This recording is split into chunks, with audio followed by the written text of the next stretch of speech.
till the fat lady sings. I owe you a trip, cause me and you, we got a thing.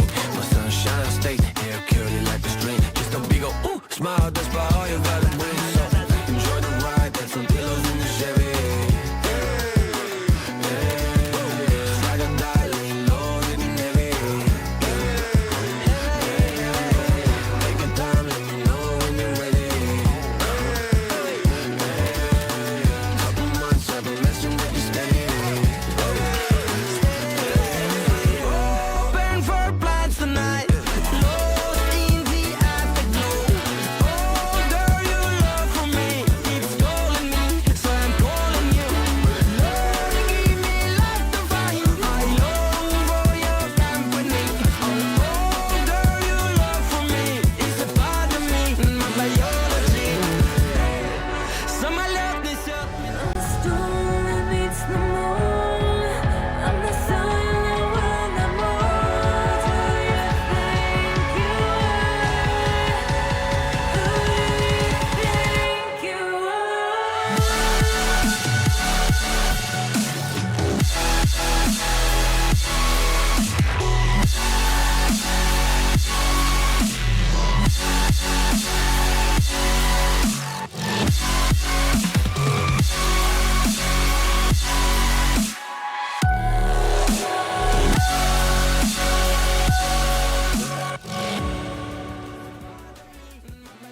And welcome back to the RSC stream.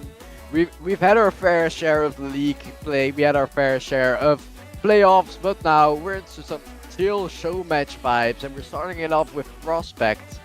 But today I'm joined here by a fairly new caster. It's gonna be his first cast. His name is Rhino Boy. Welcome to RSC. Thank you so much. It's a pleasure to be here. Super excited to get involved with this All-Stars game and then looking ahead to the next season as well. Going to be sticking around for a while. So can't wait. Really excited. Yeah, we've got some great action tonight. So excited to get into it.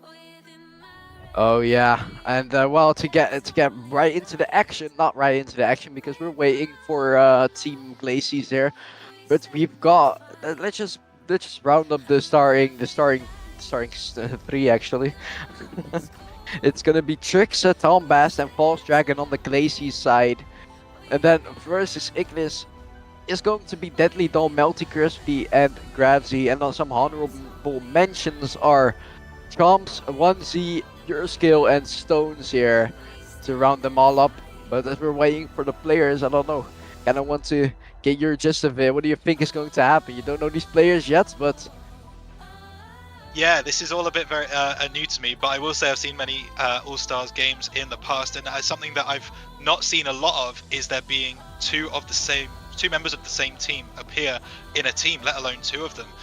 Tom Bast and False Dragon, of course, both playing for Naja last season, having a really good season over there on the Glacies side.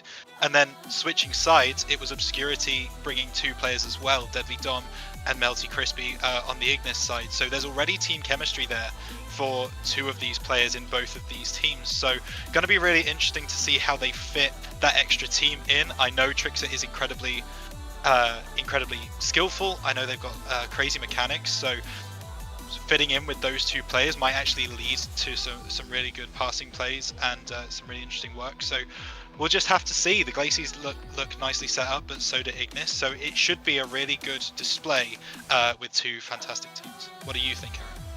well, look, I played in Prospect here. It's the lowest division, and well, I must say, all these players have scared me in the past, besides Gravzy, of course, but we're not going to talk about that. It's going to be Trixo who's going to be scary up in the air and on the flicks, and going to be this. It's going to be the Tom Bass and the False Dragon here who's going to be scary on the ground and smart plays. So, well, I'm excited to see how they both can fill in each other, and the other side is about the same thing, I would say.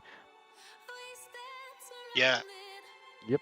Yeah, absolutely. We've just got one left to join us, and then we will be getting into it. But yeah, I mean, let's quickly discuss these team seasons. Obviously, Aaron, you were involved in the season. Which of these teams would you say coming into it has kind of the more momentum from the regular season?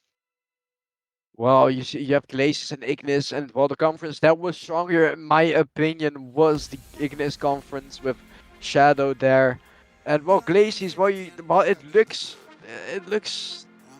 it looks horrible on the outside. It was on the inside. It was very scary. I played in both the conferences, both being really strong, but well, Ignis was pretty good. I would say Glacius was also pretty good coming close, but well, Ignis is the better conference here, but well, Tom Bast and False Dragon on grabbing the first place in the Glaciers conference pretty far if I can remember correctly. And well, same thing goes for Shadow there, Obscurity. Absolutely. So yeah, it will be very interesting to see how they take that momentum into this game. As we say, our apologies. We are just waiting on one player. So I'm not sure what he is doing. yeah, not much to go over here. We have managed to fill 5 minutes. Yeah, maybe he's in free play. It's Trixa. We don't know. Maybe he's practicing his flip resets. He forgot to join.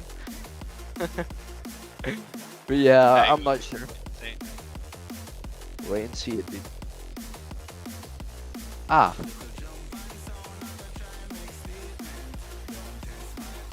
That's the onesie and chomps. Yes. We'll see how we get on. Yeah, let me onesie. We DM onesie as well. Onesie is AFK or idle, and our apologies, but the prospects can't wait to get started. Neither can I, but they should have been 6 minutes in, and Absolutely. What I will say is this is not the only All-Stars game that we have coming up tonight. We have another one following this one, which is going to be in the Challenger tier. That's going to come up at 9 o'clock CET. Another Glaciers versus Ignis match. This is the Battle of the Conferences, of course. And then coming up after that one tonight at 10 PM CET, we have our final All-Stars game of the day in the Rival tier, which is going to see, again, the Glaciers taking on Ignis in another conference battle. So lots of RSC to be excited for today as we try to get this first game underway as best we can, but we may be bringing in a little bit of a sub as we just mentioned. So let's wait and see. Okay. Yep. We're just waiting, running out of things to say here. To be fair, but yeah, I mean it's going to be exciting. I'm very excited because I mean I know all these players here. I've seen them all play throughout the season, and them to kind of come together instead of being opponents is going to be interesting to see here. But well, Trixa doesn't want to be a part of that. Absolutely, it does seem that way. But speaking of which, obviously, Aaron, you have been against a lot of these players. You have been playing them. Obviously, we talked about momentum and how that comes into it, and we've also kind of talked about the quality on each team. Let's quickly have a talk about the potential subs that the Glaciers have to bring in. Chomps and Onesie here. Talk to me about these two players. What kind of things could they bring over Trixa into this All-Stars game? Well, I know Onesie. Onesie was my teammate on Momentum before I got kicked out of Momentum. But yeah, I gave suggestions on the team. He took the suggestions and kicked me out of it because I didn't fit in the team. But that's whatever. It was Onesie there. It's kind of he's the leading captain of the team there, definitely. I don't think Tom Bass and Paul Schreck will fit him in perfectly. But that's just gonna be up for up to see there. And well, if it's for Chomps, I haven't really played Chomps that much yet. And well, Onesie, I think that's gonna be a red side and winning if it's Onesie on the blue side. Interesting. Very interesting. Hey, you never know.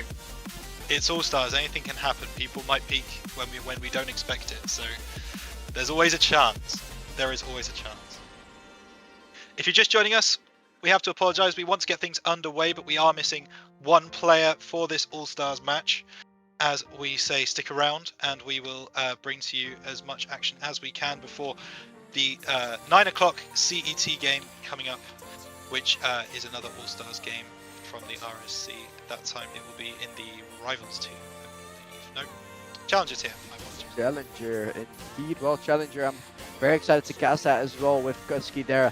It's going to be an all-in there, my big Danish friend, as I call him. He's going to be playing there with a couple of other players that were really great throughout the season, so I can't wait for that. But what else I can't wait for is Trixa. Trixa, come on. Get out of your bed, come on, man. Yeah, for real. Yeah, it's going to be a sub, I think. But yeah, once he's idle, and I don't know about chance. I don't want this to be a forfeit.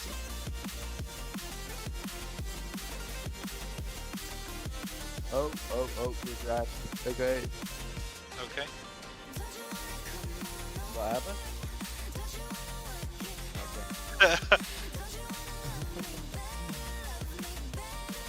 Okay, so no updates so far for you guys.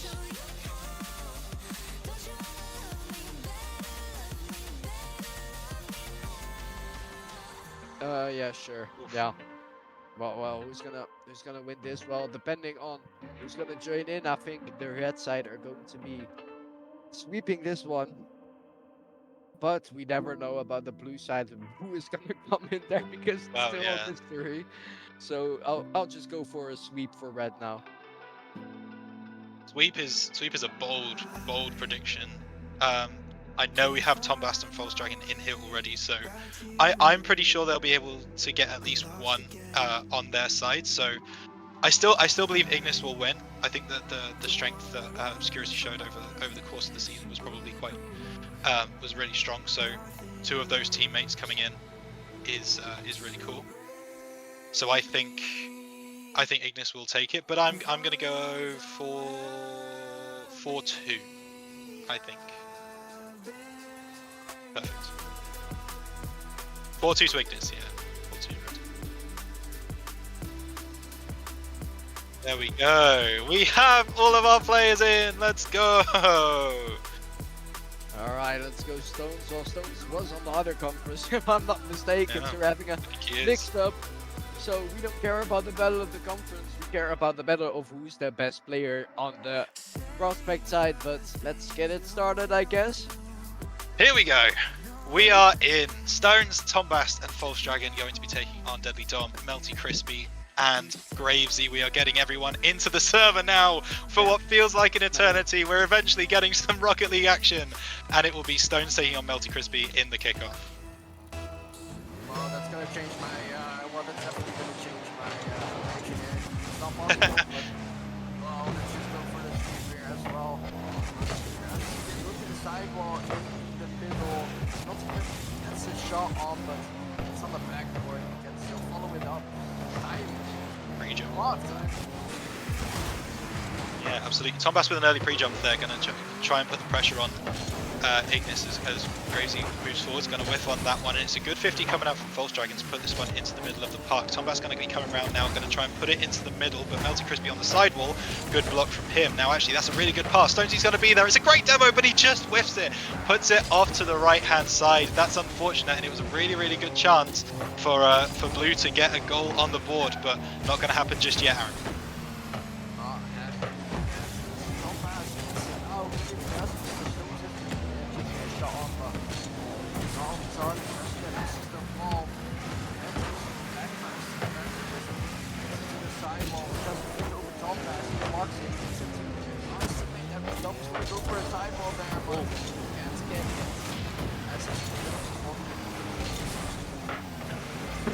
Better now.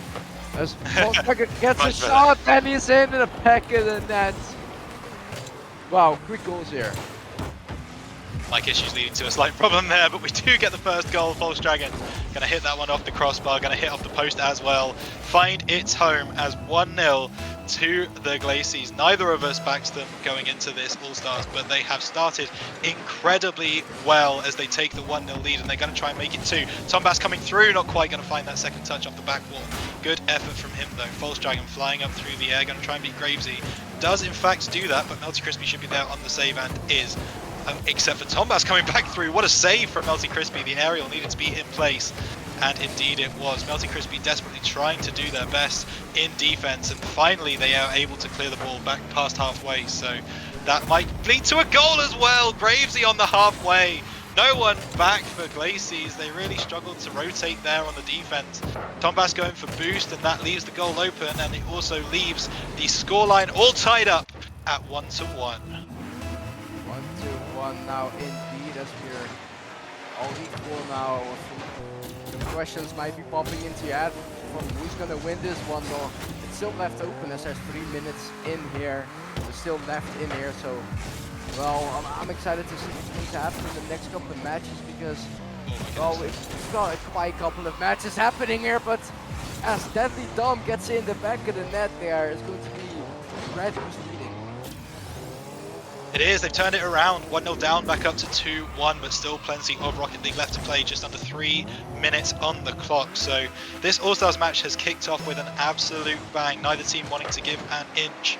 And although Red is currently leading, it does look like we are potentially going to get an equalizer here from the Blues if they can just step up their attacking options, which we'll see if they're able to do as False Dragon going to try and get around Melty Crispy, but good defensive work again from Crispy, who's doing some fantastic work back there. Stones puts that one down. Gravesy's going to be under it. Good catch. Good 50 as well. Going to look for the second touch. He's going to get it. That one's going to drop in an awkward position in the middle, but it's going to be cleared by all 3 members of All-Star Blue. But it's back into the middle. No, Red is there to take advantage, and it kind of peters out in the midfield. Stone's going to go for a shot. Looking for the top right-hand corner. Great save from Deadly Dom. Can Tombass get there? Not quite. Good save from Crispy. Again, doing a load of work for the Red team in this game so far. Oh yeah, and I'm back, and my mic's all back, I hope, but as Gravesy tries to flick it, there a huge demo from Deadly Dom, but didn't end up in the back of the net somehow. As Stones gets into kind of an awkward position for Tombass here, but takes full control of the ball here as he tries to flick it over Deadly Dom and Gravesy, but Gravesy blocks it there. As now False Dragon shoots on the backboard, but what a block from Melty Crispy there. Deadly Dom catches it. Just continue on the ceiling here for some fancy stuff. Good shot, but maybe it was a pass, maybe it was a shot. I'm not sure what he intended, but what he intended was a goal, but didn't happen yet. Yeah, not quite yet. It's amazing to see Crispy's current stats. I mean, 2 saves, but it feels like he's done so much more than that in defense for the Red side in this game so far, and he's going to need to do some more as Tombass looks to shoot, and he does indeed score from the edge of the area. Flies through the air, the pass coming up from Stones, good flick, and Tombass is going to take that one over the top of Gravesy. Melty Crispy unfortunately not in a position to make that save, and we equalise with 1:15 on the clock. 2-2, anyone's game, Aaron. Anyone's game still. It's again all equal. I didn't expect this game to be so equal, but if you put 3 players together and they barely know each other, it's bound to be equal. I mean, they don't know each other's play, so they're still trying to find out. It's still game 1. We'll still put that into note that it's still game 1, but well, it went quite close to the 3-2, not quite happened yet as Melty Crispy just get in the middle, but Tombass gets it out. They're awkward for Deadly Dom there. False Dragon tries to bump him there. Goes to the side all, goes for a read. Reads it. What a pass. But the double commit from Melty Crispy and Deadly Dom there. Funnily enough, they are teammates, but they double commit. Yeah, that sometimes happens. I'm sure it happened in the regular season as well. Sometimes you think you're in a better position, and that's the way you go for it. But 30 seconds on the clock. Can either team get the win? It looks like Stones is going to do just that. Pops it up on the side wall, is able to turn on it, get that second touch, fire it into the bottom right hand corner. Neither of the Reds were particularly ready for it.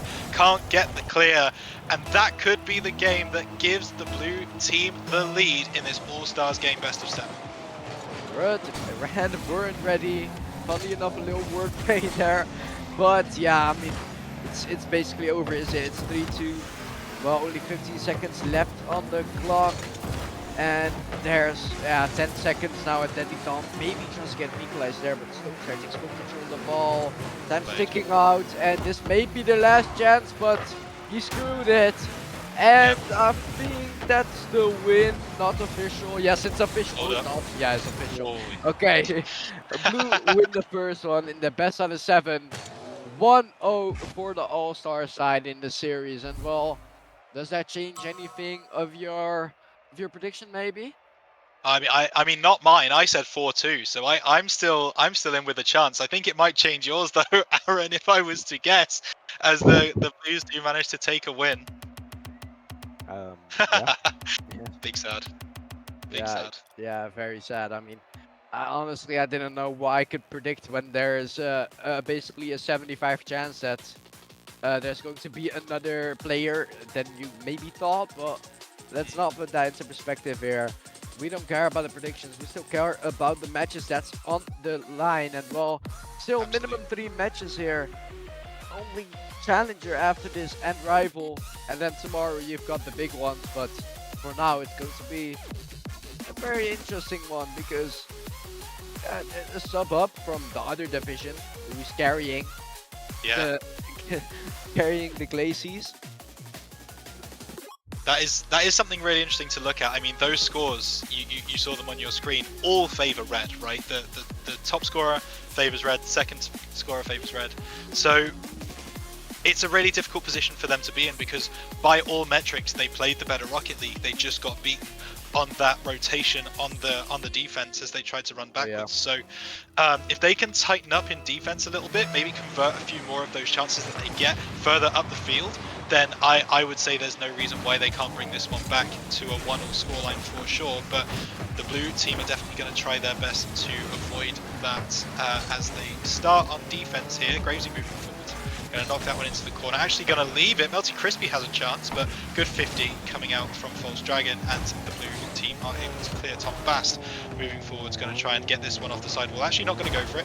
Going to let Crispy take the aerial and push it forward. So both teams just kind of starting in the midfield right now. Not going too attacking, not going too defensive, just feeling each other out for the moment.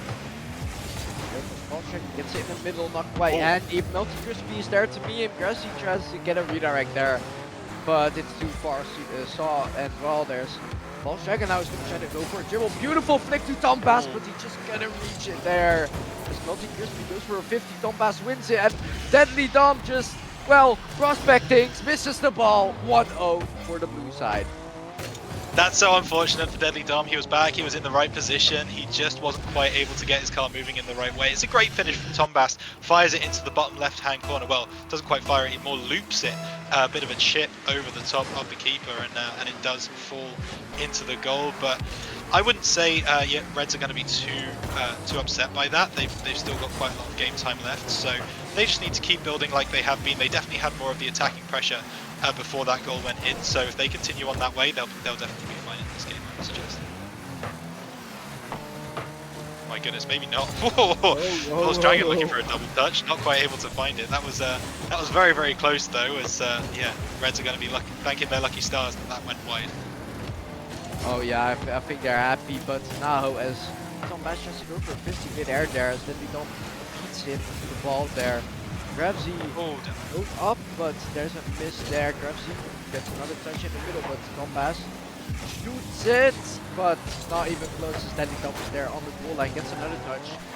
In forward, just a pinch hit in front of the goal. Melty Crispy there goes on the backboard, where Deadly Dom is to drop it down, but Stones is there just in time. Yeah, Stone's doing a lot of work, certainly in defense, making it work for this blue team. Tom Bass looking for a shot there. That one's going to drop in a very awkward position, but Gravesy just about touches it before False Dragon can, and Deadly Dom going to rinse one way. Actually, Melty Crispy going to boom it. Looks for the bottom right-hand corner. That is exceptional shot placement from Melty Crispy, the Obscurity player. Absolutely wonderful. 1-all. 1-all indeed, and well, Melty Crispy gets his team back into this, and well, I must wonder, does the team that doesn't barely know each other still have the strength to pull this one back? It's only 1-0 down the series. Don't get me wrong, best out of 7, but do they have the capacity? Do they have the capacity? It's a great question. Melty Crispy going to get a clear on this one. Continuously excellent in defense as Tom Bast actually gets that 50. Good demo coming out from Deadly Dom though is going to probably stop any hope of an attack that the Blues team had Melty Crispy. Oh my goodness, actually doesn't quite get that past the midfield players for the blue team, but in the end it's going to amount to nothing after that. Bit of a scare coming out for the red team, as now Melty Crispy goes up for that one, actually whiffs it. Now Stone's going to look for a shot. That one might just find its home, but it's going to be a save from Deadly Dom. Good save to keep the score at 1-0. The score at 1-0 indeed, and well, or 1-1. My apologies there, as Tom Bastier goes up to the sidewall just to get another touch there. Grumsy takes it to the back with a double commit there. Luckily, Stones catches the ball. Falls Dragon to continue now. A little mistake as Deadly Dom gets a shot, but Stones is there to save it. So close for red team, and they're going to feel pretty upset if this one does go against them. They've had plenty of chances, plenty of shots, just none have found their way into the net as of yet.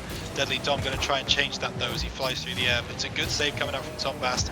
Dom takes out Stones on the other side though, just as a little hello, but blue team have the ball, they move forwards. That one's going to drop right in front of the red net. Stones is going to try and drop it down, just going to hit the crossbar. Is anyone going to be there? Melty Crispy is, and get it back the other way. That one's just going to miss wide left though from red, and now they're going to try and push forwards. Gravesy going to try and find the shot into the middle. That one's going to hit the crossbar. Good clear from Tom Bast as well to get this one away.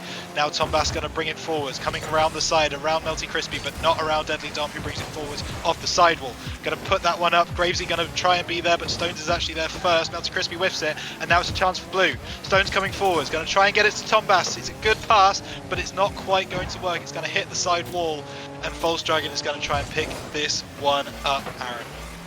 Well, as I'm trying to interrupt you here, as Neuronix in the chat has sent 10 gifted. As it's a show match, I wouldn't normally say this, but it's a show match. It's all for funds here. Well, arguably the goat of prospect here, Neuronix sends 10 gifted. Thank you. Big shout out. Big shout out indeed. Who are we going to be shouting out at the end of this game? 10 seconds on the clock. Can either team win it before we go to an All-Stars OT? Stones put this one into the middle. Deadly Dom's going to be there. Pops it back out to midfield. Tom Bass is going to go for the shot. Can they keep it up? False Dragon puts it up. Looks to get on the end of it. Not going to be able to do so. The ball falls to the ground. And we have our first OT of the night. First OT of the night indeed, and well, it's only the beginning. Let's see which team can score first. Golden goal on the line now as Deadly Dom, beautiful pre-flip, just get in the middle, but there's two defenders there to meet him. As Gravesy there, gonna want to try to flick this one. Good flick, but Tom Bass blocks that one there as Deadly Dom goes up at the sidewall just to get a shot, but is met by a huge stone.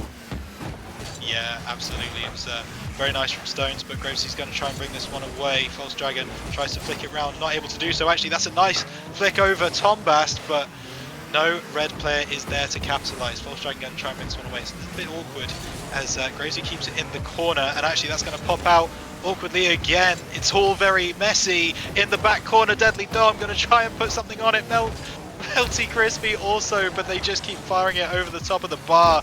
Red team just cannot get this one to go. Graves are going to try and change that, looking to get over the top of False Dragon, but it's a great save. Actually, that was going to drop right for Deadly Dom, who fires that one into the roof of the net. Manages to get it under the crossbar. Great work from him, good aerial, and the red team equalise the series score 1-1 in this best of 7. 1-1 all again here. Well, it's all tied up again, essentially a best out of 5 here. If you want to call it like that, it's all tied up here. And well, I'm excited to see what's for the next one because it's all tied up. What I expected was a sweep. Neither of the teams have succeeded to sweep it. So I'm interested to see here. Deadly Dom, wow! 616 points, by the way. Yeah, we talked about a carry that last game, but that one is certainly a carry performance from Deadly Dom, doing absolute work for the red team. 1 goals, but that's not the important stat that I want to focus on. 3 saves for this team. He was the blockade for everything that Blue was trying to do, everything that they threw at him. He was there on defense and he did some great work. So if he continues that into the rest of this series, then we could see a seriously scary scoreline for red for Ignis. Oh yeah, we should seriously fear for Blue here as well. Blue, the Glaciers there are overrun by Deadly Dom there. He's quite deadly, I would say, as he ran through the league. Didn't quite make it in playoffs, but now as the All-Star Showmatch, he's trying to show that he might be the best player in the league, as it was already proven as he got the MVP award for Best Player of the Season of Prospect. Absolutely showing that here as Tom Bast and Gravesy go for this one. Stones just bumping Deadly Dom to get him in an awkward position, which means that he can take a pass into the middle, but Red should be able to clear this one, and indeed they do. Hosky Dragon going to try and play this one across, but Stones is going to be there on the far side. Gets a little bit of a pinch off the ground, but Deadly Dom is there, and Melty Crispy, oh my goodness, just got there ahead of Tom Bast. That was very close. That one's actually on net. Can Dom save it? What a save from Deadly Dom! False Dragon gives him a demo for his troubles. I can completely understand that one because, wow, what a save off the sidewall. Deadly Dom gets another touch there, but off the backboard there. Thomas gets a shot, but grabs it, gets it out. And already a couple of saves on the side of Red here. It must be a little concerning, must it? Oh my goodness, that should be a goal. False Dragon and Tom Bast having communication issues. Oh my goodness, and they come home to roost. False Dragon going to put that one there, but it's not quite going to fly. And now Deadly Dom can come up the other end. Going to look for a shot there, but it's just going to miss wide left. As Gravesy now going to try and get some control. Melty Crispy's going to be up, but not before Tom Bast, who gets it up towards the halfway line. Stone's going to bring this one forward, looking for the top left-hand corner. Just going to miss, but that second touch is wonderful from Stones. He pops it up for himself. Says, thank you very much, me. I will now take this and score. Gravesy not able to find that one. Looks for the aerial, unable to get it, and it's 1-0 to the blue side. Blue side lead here. Stones does the work well, his teammates probably should have done there a couple of seconds ago, but well, who cares about that when he scored after it? But well, it's Red who needs to suddenly go back to work again, as last game they were looking quite dominant. This game quite a little less, but we still got 3 minutes 26 on the clock here. Let's see what they can do here to maybe get something back, maybe a goal with the help, but wow. Oh, sorry for my voice crack there. It happens to the best of us. That was a great save from Stones. It's a deserved voice crack for sure. As we have a demo in the midfield, actually, Deadly Dom going to take out False Dragon, which means that this ball is going to kind of fall into the corner of the red team. Stones popping that one up, looking for a second touch. Not going to find it as well as he did last time. Deadly Dom actually going to beat on the midfield. Wonderful aerial from him as he fires right into the middle of the net. Blue team were attacking and red team are able to convert defense into offense in a split second to equalize the score 1-1. Yeah, and we must talk about the Gravesy pass as well. A beautiful pass to Deadly Dom, but honestly, I think the pass was better than the finish right there, as they were both really great for the red side. It's all equal again. Well, it's just been equal all around in this matches and in the series and the matches. Wow, it's just been action all over the place, and that's what you want to see in a show match, in an all-star show match, don't you? That's what we pay for, or don't pay for, I guess. Absolutely. Is Deadly Dom going to come around the side?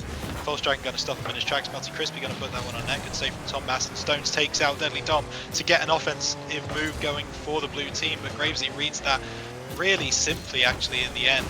Tom Bast going to try and pop this one up in the midfield. Gets bumped by Gravesy, so he can't carry on. But False Dragon is going to pop it up for Tom Bast, who can't quite get the shot as Deadly Dom 50s him. False Dragon pops it up. Stones is going to be there. He's going to be there first, but he's going to miss.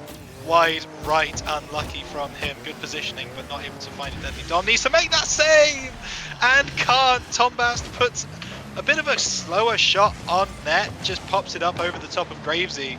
Deadly Dom you thought was going to get there, but not quite on this occasion. And all of a sudden, blue team are back ahead 2-1. Oh, well, I mean, come on now. Deadly Dom, you're the MVP of the whole season, and he already has 2 of these misses. Yeah, I don't know. Player of the season, deserved was that, but well, hitting the ball, I don't think so. Seems, yes. We don't know. Maybe he only does worldies. He doesn't do the simple stuff. We'll find out soon enough. Good flip coming out from Melty Crispy, looking to get the. Oh my goodness, the bump on False Dragon is nasty. but Stones is gonna be there for the clearance, and Deadly Dom actually gonna look for a shot. Good save coming out from Tom Bass. Gravesy gonna try and turn on this one. 1 minute 20 on the clock. Stones, good clearance, now bringing this one forward. It's gonna look for a pass, unable to find it though. Melty Crispy gets a slight touch, which means the blue team actually put it back towards their own side of the pitch, and now Melty Crispy, massive 50, but Tom Bast is already up on the back wall, going to send this one back to midfield. Deadly Dom trying to read this one, unsure of where it's going to go, and that means Tom Bast has a shot. Good save from Gravesy at his near post. Gravesy now going to pop that one up to Melty Crispy, who is up before Stones. This could cause problems now for the blue side, but Tom Bast being back, good rotations and positioning from the blue side. Deadly Dom going to move forwards now. False Dragon going to meet him there. Big 50 going to try and get a second touch. Unable to find it, and this game may just kind of lose its edge in the last 30 seconds or so. Actually, no, that's the back save. Oh my goodness, Gravesy with a fantastic shot, but good saves coming out from the blue team. And 26 seconds for the Reds to find an answer. Oh yeah, and it was, well, gonna make a chance here. Let me make a chance. It's who needs Dom when you got Stones in your team of the other conference? And wow, he's helping the other conference out massively here with this almost safe to say win here. Maybe some late drama can, but not so nice things in that food there as Voltron just to drop it, but Gravesy keeps it up. Oh, he doesn't. Oh. If that hits the corner there, there's a conversation to be had. If that hits the Yeah. right on where the wall meets the floor, then we can talk about potentially last minute goal. But not on this occasion, not to happen, as the blue take the lead not just in the game but in the series, 2-1. And I think this is going to surprise quite a lot of people. I think with Stones coming in, it was of course a big deal for the blue side. He's had a fantastic season, and he looks like he is taking that into the off season as well. But yeah, what is it about Red's play at the minute, do you think, Aaron, that maybe isn't quite working? I mean, it's Deadly Dom with the easy misses. I would say that goal that could have been easily saved, he didn't. And well, if you make little adjustments like that, it could even go to an overtime win for them here. But yeah, for now, no win yet. No win. No teams that can win in this beautiful Beckwith Park. Midnight Beautiful. I wouldn't call it beautiful, but they can win in this map indeed here, as we go right into Beckwith Park Midnight. And well, who's going to win this one? Is the team going to be on match point, or is it going to be a 2-2 draw in the series? Let's see. Rhino boy, let's start it off here. I'm really excited for this particular game. Going into a game 4 of a best of 7 is always one of the most exciting times in a series, because if we equalize after this, then I mean, we have so much more Rocket League to be played. However, if the blue side is able to win out this game, go 3-1 up, oh my goodness, but it looks like they're going to struggle to do that. Melty Crispy came in with a mission. The blue side were just kind of fumbling around with it in the corner. Deadly Dom comes in, takes it off them, says, that'll be mine, thank you very much. And Melty Crispy fires it into the top right-hand corner. The red side starts, they mean to go on, 1-0. Oh yeah, and that was a synchronized backflip there. Unfortunately, you guys couldn't see it on the stream with some technical issues there. But that was a beautiful goal to lead them here in the series in the game here, as Melty Crispy gets the first one. And well, 4 minutes 30 still left. All-Star Blue are still in this. Again, is it going to be 2-2 or is it going to be 3-1? That's the question that's still left open.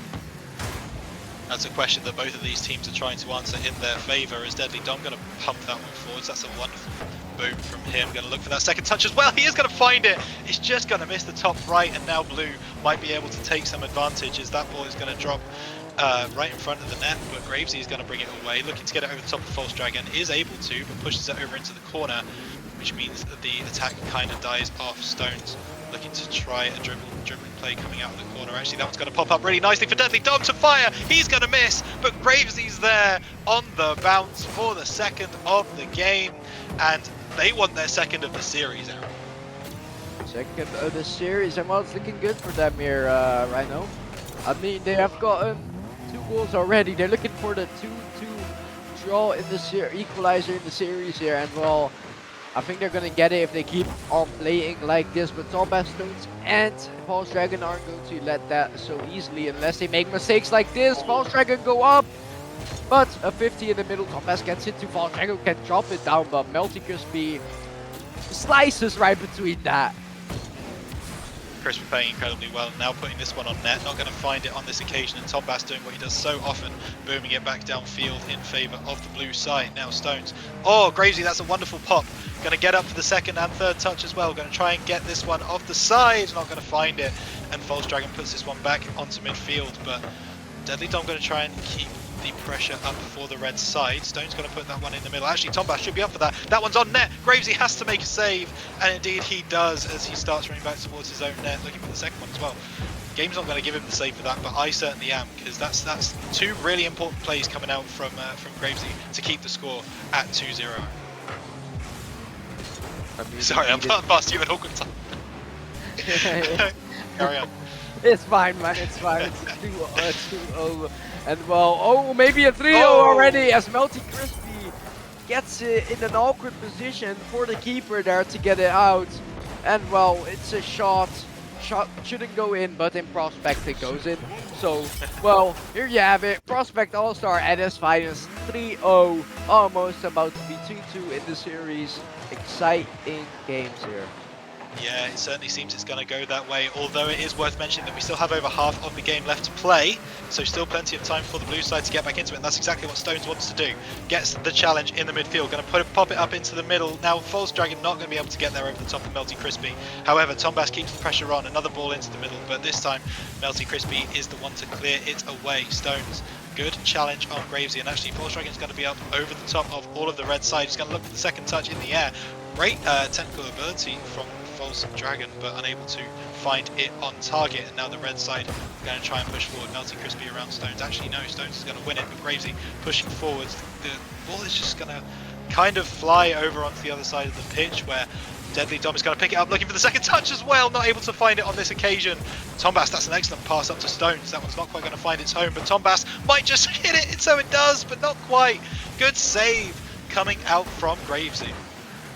There indeed as False Dragon tries to get it all from the back, but as Tom Bass gets a shot there. Oh, Melty Crispy, I almost thought that was an opponent, but it wasn't. He gets it out to the corner there as False Dragon here. Gonna want to get a shot or get it past via the backboard, but doesn't really work out when there's a huge Melty Crispy there. Grabs you a little awkward there, should have been cutting his teammate there, but it works out for the best here as 1 minute 20 is still left on the clock. And well, blue side are kind of hopeless, aren't they, here right now? They've got a lot of attacking pressure, but it's not clinical attacking pressure. They're really trying to keep the ball in the Reds' half, but they're not really doing much with it when it's there. That's not a great double commit coming out from Stones and Tom Bass either. But yeah, it's just one of those things. Reds are really well set up in a defensive position in their own side, and Blue are really struggling to break them down. Maybe not aggressive enough. No demos coming through, no real bumps.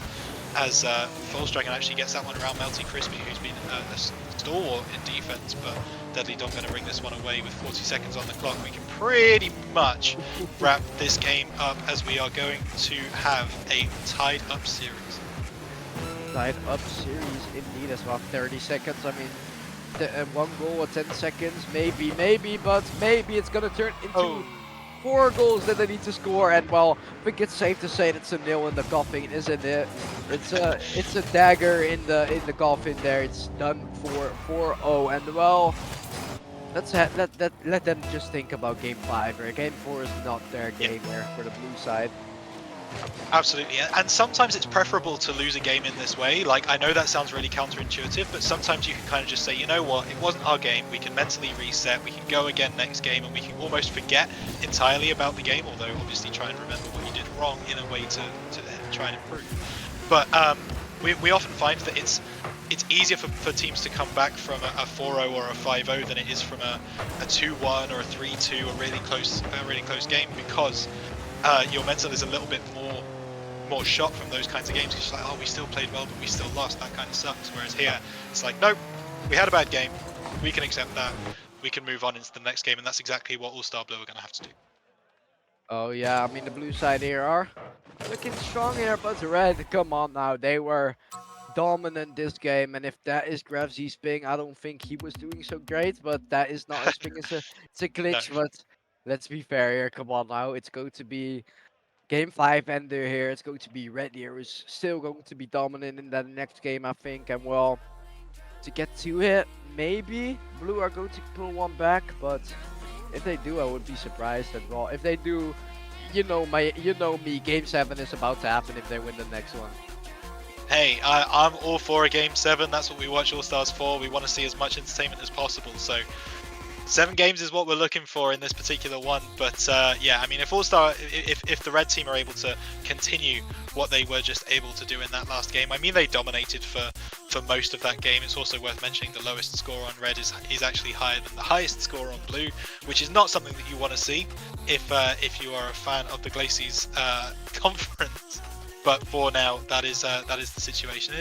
As I say, it's a touch of a shame, but that does give us a fantastic series as we now go even 2-2, and we will see who takes the advantage moving into this game number 5. Number 5 indeed here, as kickoff is about to start off with Gravzy here and False Dragon. Melty Crispy is taking control of the ball in the corner, doesn't take the boost, just a pinch it upwards for some reason. I'm not sure what the idea there was, but it surely didn't work out there as Gravzy here wants to crowd pinch it there next to Tom Bass, and Tom Bass takes control over that. Melty Crispy now actually is gonna run a touch, but that's too far out. The angle is too hard for him. Yeah, it seems like red, pretty much every game this series have really tried to come out of the blocks quickly. They've really tried to dominate the early kind of 30 seconds of the game, try and get up early on the scoreboard, and that last game it certainly worked. It's not worked all series, but it seems like they have a lot of offensive pressure early on, and that one, oh my goodness, Tom Bast! Oh! he oh my goodness, he must have Oh! I don't know, made a prayer to someone. This is ridiculous. Stone's gonna try and clear this ball, and indeed he does. So close to an own goal from Tom Bast, but not gonna happen this time. Melty Crispy's gonna be up, actually looking for the shot. Stone's gonna be able to save that one. Tom Bast completing the clear. The red team are all over blue team right now. That ball is gonna drop down in the middle, but it's a good clear from False Dragon, and the blue team maybe are able to get a little bit of their breath back. A little bit maybe, but they're heading right into the attack as False Dragon kind of hoping the shot there as Melty Crispy gets it out there. Tom Bast can take control of that ball, decides to move it on the backward as Melty Crispy gets it out back to False Dragon there, who shoots it back to Grabs here. It's gonna look like tennis here, but it's not tennis, it's Rocket League. It's casual soccer gameplay, so we'll see what they can do here as False Dragon tries to go for a 50 with Grabs. I would say, but Grabs goes for a fake challenge there. That's quite close, but False Dragon, and wow, beautiful pass from Tom Bass there, as I didn't expect it to be so open, but Deadly Dom just sets it up for Tom Bass. Grabs is lost in the bushes there, and well, you know what False Dragon does.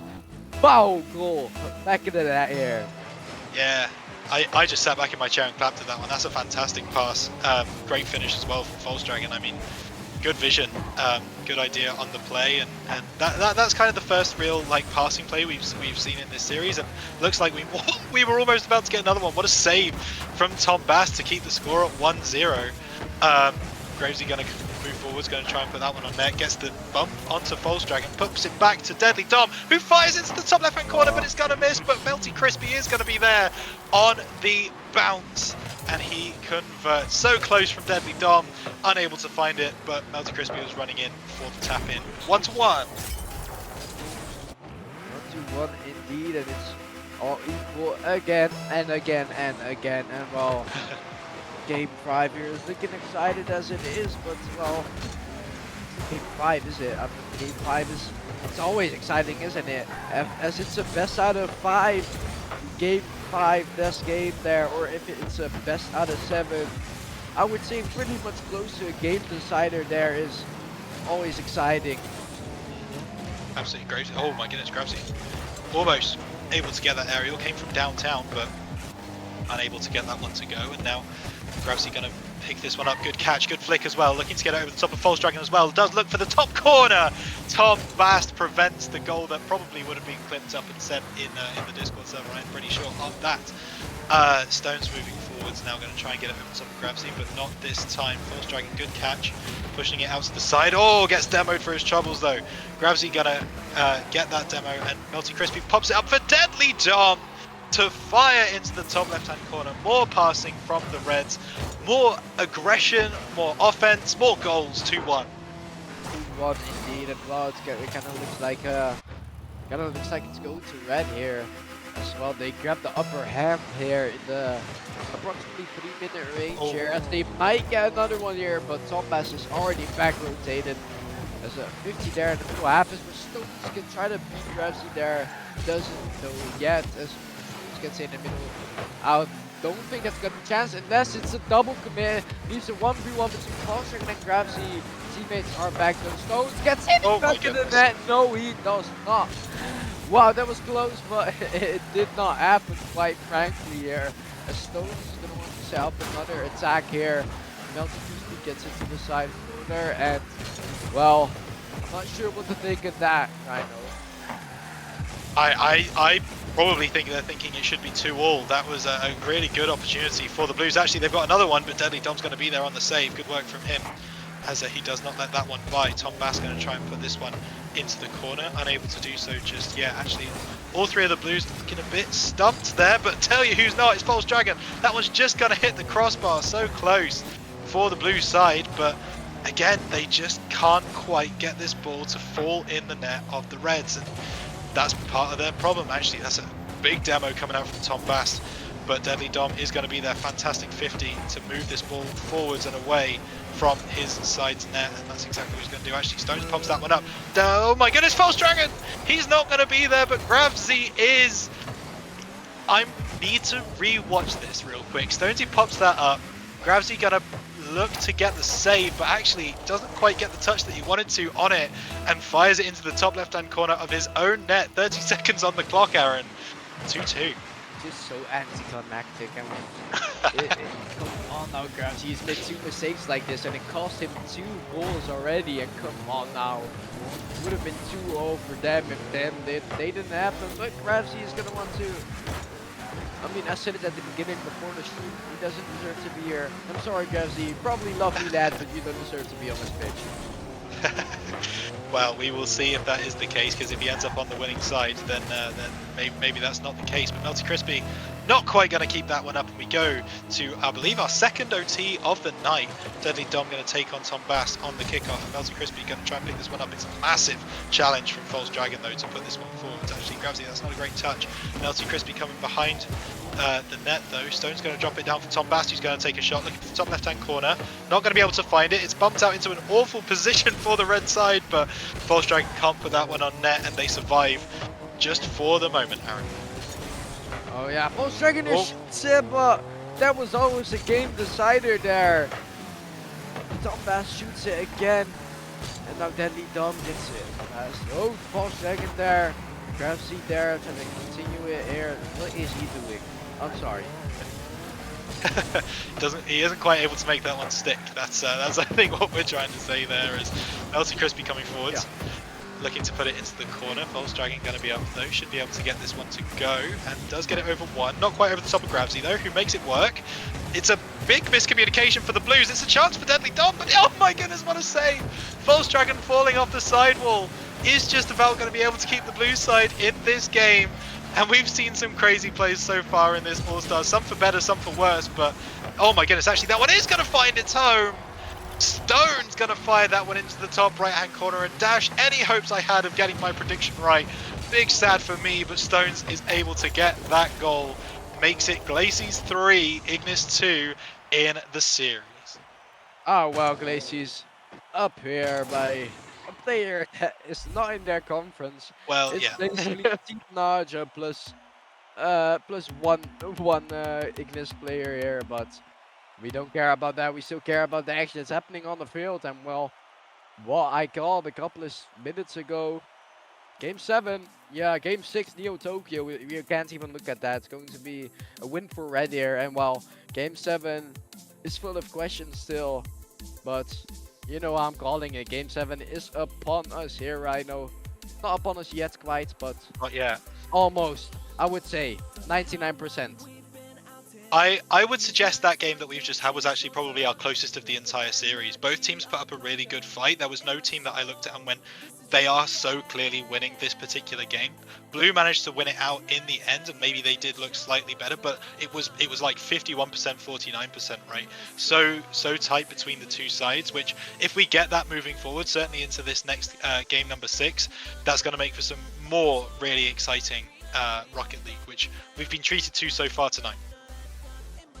Oh yeah, and well, who doesn't like a good Bob's Ramen?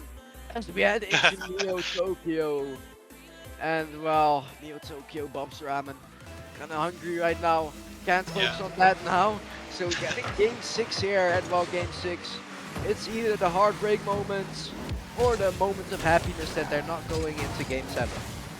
Yeah, for sure. I have to tell you what I'm hungry for, Aaron, and that is I am hungry for a fantastic game of Rocket League, and that's what we're gonna get as Tom Bast fires that one into the roof of the net, coming off the side wall. Great shot from him.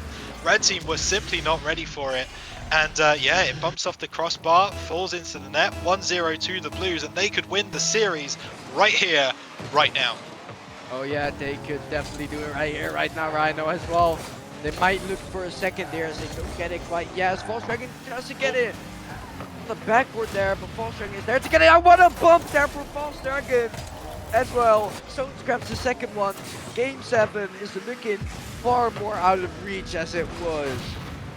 It's a fantastic demo from Volkswagen. That makes that goal. Without that, there is no 2-0 for the moment. And still 4 minutes 36 on the clock. Still loads of time. However, the Blue team have definitely been able to take advantage of this relatively slow start from the Reds, which we've not seen so far this series. They often try and start the games pretty quick on the front foot, but they've not been able to do that yet. Gravsy going to look for that one. Good read in the midfield, and Tom Bass is going to be there to push it into the corner. That one's popped back up to Deadly Dom, who's going to look for the top right corner, but he's going to get it wrong as Gravsy tries to pick it up in the midfield, but isn't quite able to, and the ball kind of peters out into the midfield now. Yep, as Tom Bass continue with a pretty unwell controlled air dribble there. Volkswagen just get another touch there. Gravsy or Stones are convinced there. Volkswagen is forced back as a double commit from Tom Bass, who tries to lick Volkswagen there. Getting a bit too close for comfort, I think. That's for sure. Gravsy putting that one off the corner. Oh my goodness, Volkswagen, that one might be on target. He's got to find its way into the bottom right-hand corner. The boom coming out from Volkswagen. Gravsy pops it up, but Deadly Dom misses it. Gives Volkswagen a free chance, gets it over the top of Melty Crispy, and the rest is history. Yeah, the rest is history indeed, and well, it's going to be I think this game is history here. I think it's done and dusted this after 3 minutes 30. They could forfeit right now if it was a ranked game. They can't here as okay, Caster Curse at his finest here. Happens all the time. Absolutely, we are not we're not immune, that's for sure. Not even in the off season. Thank you very much, Rocket League gods. But yeah, gonna find its home on that one. Deadly Dom finally gets himself on the score sheet once again to give some life back into this game, because I feel like the red team desperately needed that to really get the feeling that they could still get something done in this game, and there is still a chance. A chance indeed, as it might get a 2-3-2 here, but as Deadly Dom goes up with a pretty slow aerial, no one there to challenge him besides both of Tom Bass and Volkswagen. As Stones Oh my goodness. past one, and Melty is rotating back slower than a turtle, than a snail, and well, it's got him there. Honestly, that's quite a core challenge from Gravsy, in my personal opinion. I don't think he was ever going to get near that 50. Stones kind of had everywhere to put that ball, and ends up doing just that, puts over the top of him, and yeah, Melty Crispy unable to get back in time. So 4-1, big lead for the Blues side, but again, we haven't even played half of the game yet, Aaron, so loads of time for the Reds to get back into this one, but they will need something relatively soon, you would think. Oh yeah, you would think that here as well. think it might be done is if one is just not quite a score you want to come back on. I mean, still 3 goals, but 3 goals, yeah, it's possible. But yeah, there's 4 on scoreboard, but you must remember that you also have 1. But That's yeah, right. that's a beginning. There we go. Okay, Gravsy gets a goal back.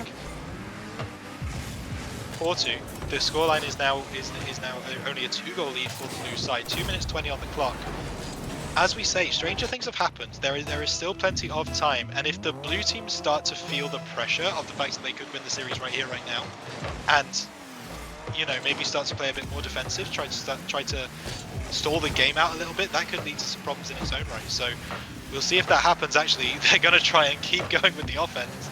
Dragon goes for the shot there. He's unable to find it as it's a fantastic save from the red side, but Gravsy going to bring this one forward. It's Melty Crispy on the side wall, going to jump over the top of it, give Gravsy the chance to move forwards, and does, and oh my goodness, forces his way around, but there's no one there to tap the ball into the net, and the blue side might be able to bring this one away. Actually, that one pops up for Melty Crispy. He's going to go for the shot. He's going to score 4-3 in this game number 6. The red team are playing to keep this series alive, and you can tell. Yeah, correction here. He didn't score. It was Tombast who shot in it back in the net. But yeah, 4-3, and well, I said it was hard. I said it was done and dusted. Now it's only suddenly 1 goal, and I thought my game disconnected. How everyone was just driving in circles there, but that's just prospecting, I guess. Yeah, I'm not sure what happened there. I think little brain error there. Yeah, it's fine.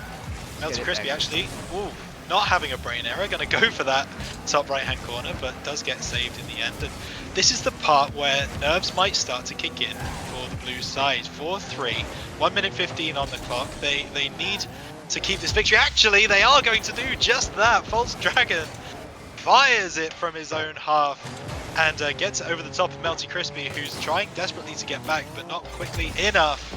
And it's 5-3 to the blue side, and once again they look in control of this game. In control as they do indeed, and well, it was kind of getting close. They went and pulled one back, and now the deficit for them is 2 now, as they're gonna want to look for a. Okay, yeah, well, I'm just stopped speaking before Red just scores on the like a machine here, but yeah, it's already 9. Challenger should be playing here, but we are still seeing prospect actions, luckily for you prospect fans. Absolutely. If Tombast makes that save, I mean, I might quit right there and then. That would have been absolutely insane. But didn't quite come off. 5-4 with a minute left on the clock. Actually, Red's moving forwards now. False Dragon pops that one up. It's an awkward bounce, and Gravsy going to try and look for that shot. Unable to find it. Melty Crispy going to try and keep the pressure on. False Dragon should be able to bring this one away, and indeed is. All gets bumped for his troubles, which means Dom has a chance to fire this one into the bottom left-hand corner. Good save, but Melty Crispy should be there on the bounce. And oh my goodness, this is absolutely ridiculous. It's just going all over the place. I don't quite understand what's happening, and if you wanted to watch the next game, if you wanted to watch Challenger, then you're going to have to wait a little bit longer. Well, we're looking for the game 7 indeed, are we? I mean, they are looking for it definitely as they come back into a huge comeback here, as they're gonna want to take the lead here maybe in regular time, as they don't yet the stuff fast is still putting on pressure, and this is the part where they should look out. They've got their goal now, and now they should be able. Now they should just keep their goal or extend it even more beautifully, but well, it's 15 seconds where they need to hold on, and Stones goes for a huge demo play. As Eddie Dom is not even a little irritated by that, as Stones takes the ball there, spreading into our, well, I would say 3rd overtime of today. No, 3rd overtime. It certainly is. Remember, if the blue side win this, then they have won the Prospect All-Stars. If the red side wins this, we are going to a game number 7, and that's what Deadly Dom is looking to do. Good save coming out from Tombast to keep OT running. False Dragon going to put this one up to the midfield. Melty Crispy going to be there with the read. It's going to kind of pop up in the midfield a bit awkwardly. False Dragon going to try and get them before Dom, and indeed is. Gravsy not in a great position, but is still able to get that save. Now playing it up on the sidewall. Tombast, good challenge. Keeps the ball deep in red territory. False Dragon going to try and put this one on. Actually, it's going to evade both of the blue team as Deadly Dom going to bring this one forwards. Pops it up for himself, looking for that second touch. Is going to find it, looking for the top left-hand corner. Good save from Stones to keep the game running. Tom Bast trying to get that one over the top of Melty Crispy, not able to do so. And Melty Crispy gets demoed, absolutely sandwiched between two blue players. That's not going to feel good as the ball comes back towards the blue net once again. To get the one overtime. Is blue gonna win, or is it going to be game 7? Still left open as officially head into the 6th minute of this game. As Oh! game Here- 7! Here we go! Yes, game 7, yeah, come on. We've got it, go to the Champions Field. Challengers who, Prospect is here. We're waiting for a game 7. Why did neither of us predict game 7? We should have done. We should have done. I mean, I thought it in the back of my head, but I'm like, yeah, nah, I don't think so, but it did happen, and well. First game of this RSC post-season All-Stars weekend, and we have a game number 7. I mean, I'm not saying RSC is scripted, but if it was, this would be in it. Yeah, definitely. I mean, this would Yeah. definitely be in it. I mean, there's a lot of things that people have said I was writing the script, but this one I counter wrote the script because well, didn't happen there as first to score wins. Donbass, calm down, goal counts as well. Donbass is Hosky. Penalties. Okay, not that. It's All-Stars, we can have as much fun as we have, but that's a little bit too much fun. As we're gonna head into the Champions Field here, as my finger hurts, it's not ready up yet, so we're still waiting a couple of seconds as if we haven't waited enough today. Absolutely, we are of course here. I mean, this has been a back and forth all over the place series, but it all led to this one game, this 5 minutes of Rocket League, which could be even a slightly more if we do go to OT. It is All-Star Reds taking on All-Star Blues in this absolutely massive game in the off-season for RSC, as Melty Crispy now going to try and put this one forward. He's going again, wants to try and get the red team off to a winning start, and that's a fantastic read off the roof, but unable to do anything with it. Stone's now going to play this one into the corner. No one is there to follow up from blue. Deadly Dom going to pop this one up. Actually, he could get over the top of both of the defenders, and he does just that. Good save from Tom Bast, gets back just about in time. That could have been our first goal of the game, but not to be. Yet to be as Tom Bast gets into the sidewall. Comes to just to get it out, and Deadly Dom there. Deadly Dom gets a touch from the backboard, not enough though. Stones gets it out. Yeah, perhaps there. Tom Bast tries to take control of the ball, and just get it past. Melty Crispy doesn't get it. Melty Crispy takes control of the ball. Picking with Volkswagen. Volkswagen wins it. Deadly Dom tries to continue here. As the pass gets into his corner, Volkswagen takes control of it. Goes up on the ceiling, does not. Goes up in the air there. Tom Bast jumps for that. Not really ideal. Stones left alone now. Taking control of the ball, just go for a shot there, but Deadly Dom gets it out. And Tom Bast also gets it out here.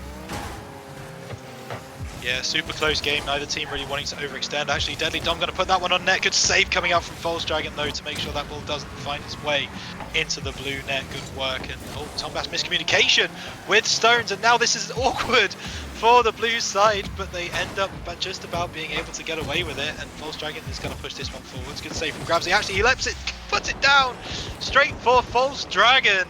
Bit of a misplay coming out, and yeah, the blue side are able to go 1-0 up, but remember this happened last game, and the red team still were able to take us to OT, so still loads of time, 1-0. 0 in there as well.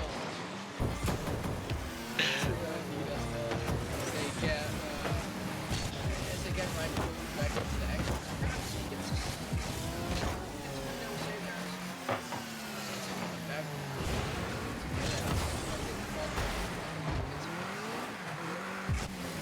As Stones here goes for the field, then comes to the sidewall, Tom Bast there.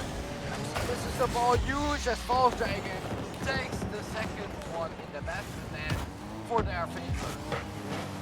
Now, we are not on this casting booth. We are not going to say that that's game done. We're not going to say that that's game over. There is still plenty of time.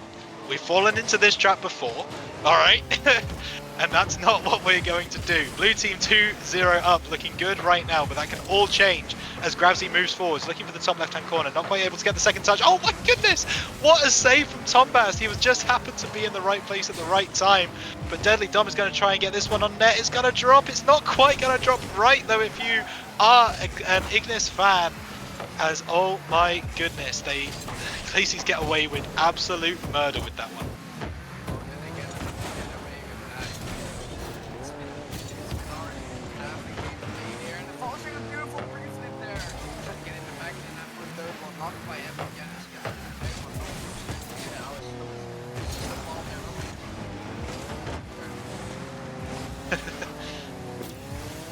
Still ain't working, as I'll take charge for the moment. False Dragon coming up over the top of that one. Gonna look for that second touch. Actually gonna find it towards net, but good save from Melty Crispy with good prediction as Melty Crispy now coming forwards, looking for this second touch, but Stone's gonna get there before him. Actually gonna drop it down for Melty Crispy, who gets another chance, another bite at the cherry, if you will. Gravsy gonna come off the side wall. False Dragon not quite gonna be there. Tombast gonna try and clear it, but doesn't really get enough purchase on it. 1 minute 42 on the clock as Melty Crispy going to try and win this one over the top of False Dragon. Isn't able to, but it does pop up for Deadly Dom, who's going to move it forwards. Looking for the shot. Tombast actually misses that one. Oh my goodness, it's Calamity. It's outrageous. It's the red team getting a goal back. 2-1. 1 minute 33 on the clock. Still time, Aaron.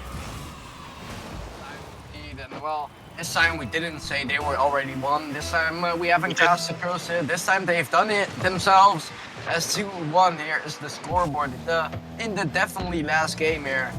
As the challengers are still waiting, but come on challengers, just wait a bit for these 6 lovely lads to finish this game, because this has been a roller coaster as it ends up in the back of the net, already going to be an equalizer. That is a crazy shot from Deadly Dom. I mean, Tombast was unfortunately pushed a little bit too far up, unable to get back in time on that one. That ball was hit with too much venom. And the red team find a second goal, and we are all square going into the final minute and 16 seconds of this game. Melty Crispy can try and get it around, but not able to do so. Deadly Dom up, actually misses that one. Going to put it into the corner. Tombast, good 50, but it's going to fall in favour of Deadly Dom, who's going to move forwards again.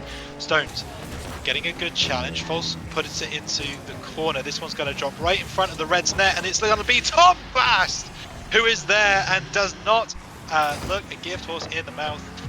Absolutely takes that one. False Dragon, great pass, great finish from Tombast, and all of a sudden the Blues are back up with 56 seconds on the clock. My mic is fixed now, hopefully. Is it? Yes, it's gone. Let's go. It's gone. Let's go. It's done. Let's go.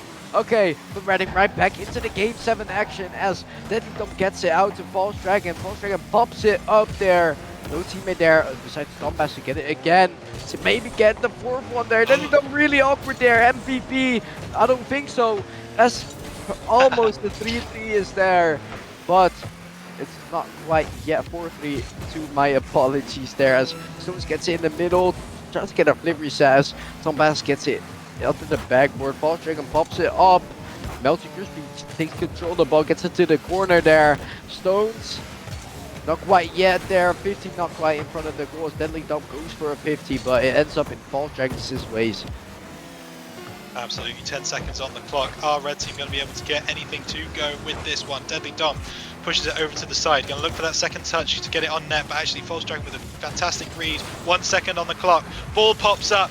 Going to be Gravsy to keep doing something with this one. Tries to get it down. Actually, that's a great hit from Melty Crispy. The ball stays up, and no, it doesn't. Your victors of the All-Stars Game 4 Prospect are Glacies Conference, with a little bit of help from Ignis. A little bit of help indeed. I mean, Naja have done it themselves to win it here, but Stone 70 points. Well, 566 from False Dragon and Tombast. It was kind of Naja-filled game there as they grab the last game here to win it all. And well done by these players as they take all of our time, as they take the challengers' time, as they take the rivals players' time to start it all off. And well, we can't wait. As much as I want to talk a lot about this matchup, we gotta unfortunately get going to the challenger side. But how was your first stream of today? I think you're gonna do the second one, aren't you? I am, yeah. I'm gonna stick on. because he is in Germany, not quite the country he's in yet. He has to be in, but well, unfortunate things can happen, and well, we'll be joining you guys in approximately a couple of minutes. So stick around, and we'll see some big Danish men playing. There were parts of my core, senseless and frozen, wisdom hidden, locked up in my soul.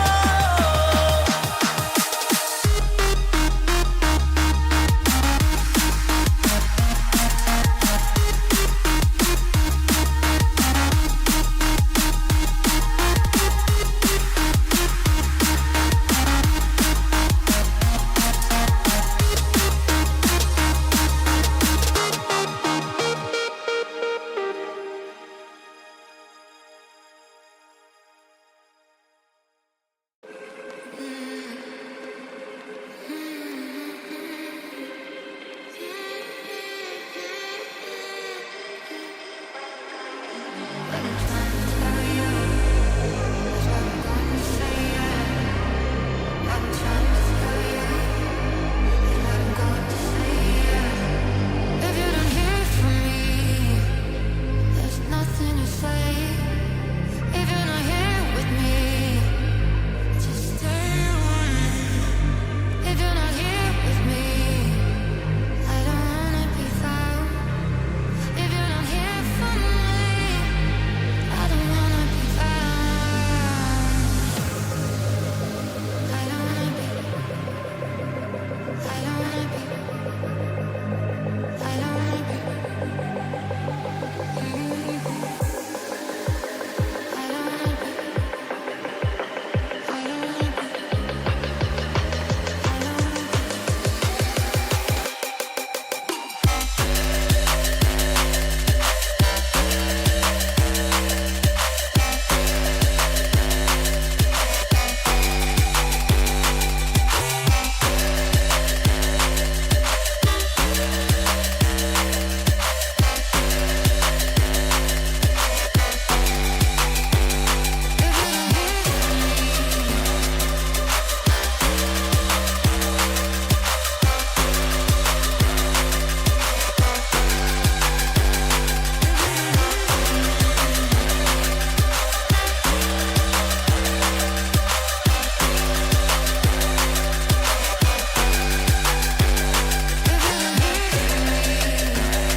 If you don't hear from me, there's nothing to say. If you're not here with me, just stay away. If you're not here with me, I don't wanna be found. If you're not here for me, I don't wanna be found.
to the RSC stream.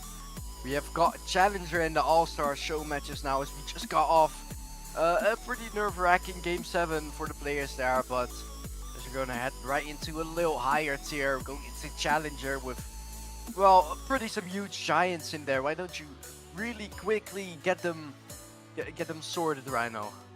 Absolutely. So, yeah, welcome back to the stream. Of course, we've got Sam Dusk, Nolorin, and Rube on the Glacies team, and over on the other side on Ignis, we have Loiflis, Bites, and MeterPig999. So, some fantastic performances across the regular season. Let's see what they can do in this post-season game, Aaron. Oh yeah, I'm excited to watch my friend play here, Nolorin, and Rube, also a good friend of mine. So let's see what they can do here on the pitch. I'm not gonna be biased at all, not foreshadowing, but yeah, I don't know. Get right into the predictions. I'm going to get a 4-1 here for the Glacies here. What about you here? I think Ignis are going to get this one back. Glacies won in Prospect. I think in Challenger, I think it's going to be Ignis. So 4-3. Let's go 7-game series just to annoy Kendo as much as possible. Well, let's not do that too much before goes mental here. But Yeah. we're not here to talk about Kendo, are we? We're here to talk about the beautiful All-Star Challenger matchup that is also started now. Certainly is. We are in the game. Lucinio looking for that one. Actually, Nolorin is going to come through and beat Bites in front of his own net. Great finish. As, yeah, Sam Dusk just gets the better of Lucinio on the sidewall. Nolorin manages to get there before Bites. He's not able to get the clearance, and that's 1-0 already to the Glacies. Yeah, and that's a big man, Nolorin, that I was talking about in the Prospect series. He's everywhere. He's in the defense, midfield, attack, wherever you want him to be, he's there, and he does his jump besides here, but then Sam Dusk is there to do it for him. Like I said, 4-1 might be more realistic, but I'll give all of the opponents a benefit of the doubt with a 1 game. Yeah, absolutely. Could be a warm-up game for most of these players, but nice finish from the Glacies. They go 2-0 up, and I'm feeling real bad about my prediction right about now, as Bites going to look for the challenge on this kickoff, but Lucinio is going to pick this one up. Rube wins it over the top of it, fantastic 50, but Meaty Pig is going to be able to get that one to go. And actually, it's no one's back for the blue side. Nolorin actually going to put that one in his own net. It's going to be an own goal coming out for the Glacies, and Meaty Pig puts that one towards the net, but Nolorin going to get it around his teammate and get a goal back for Ignis.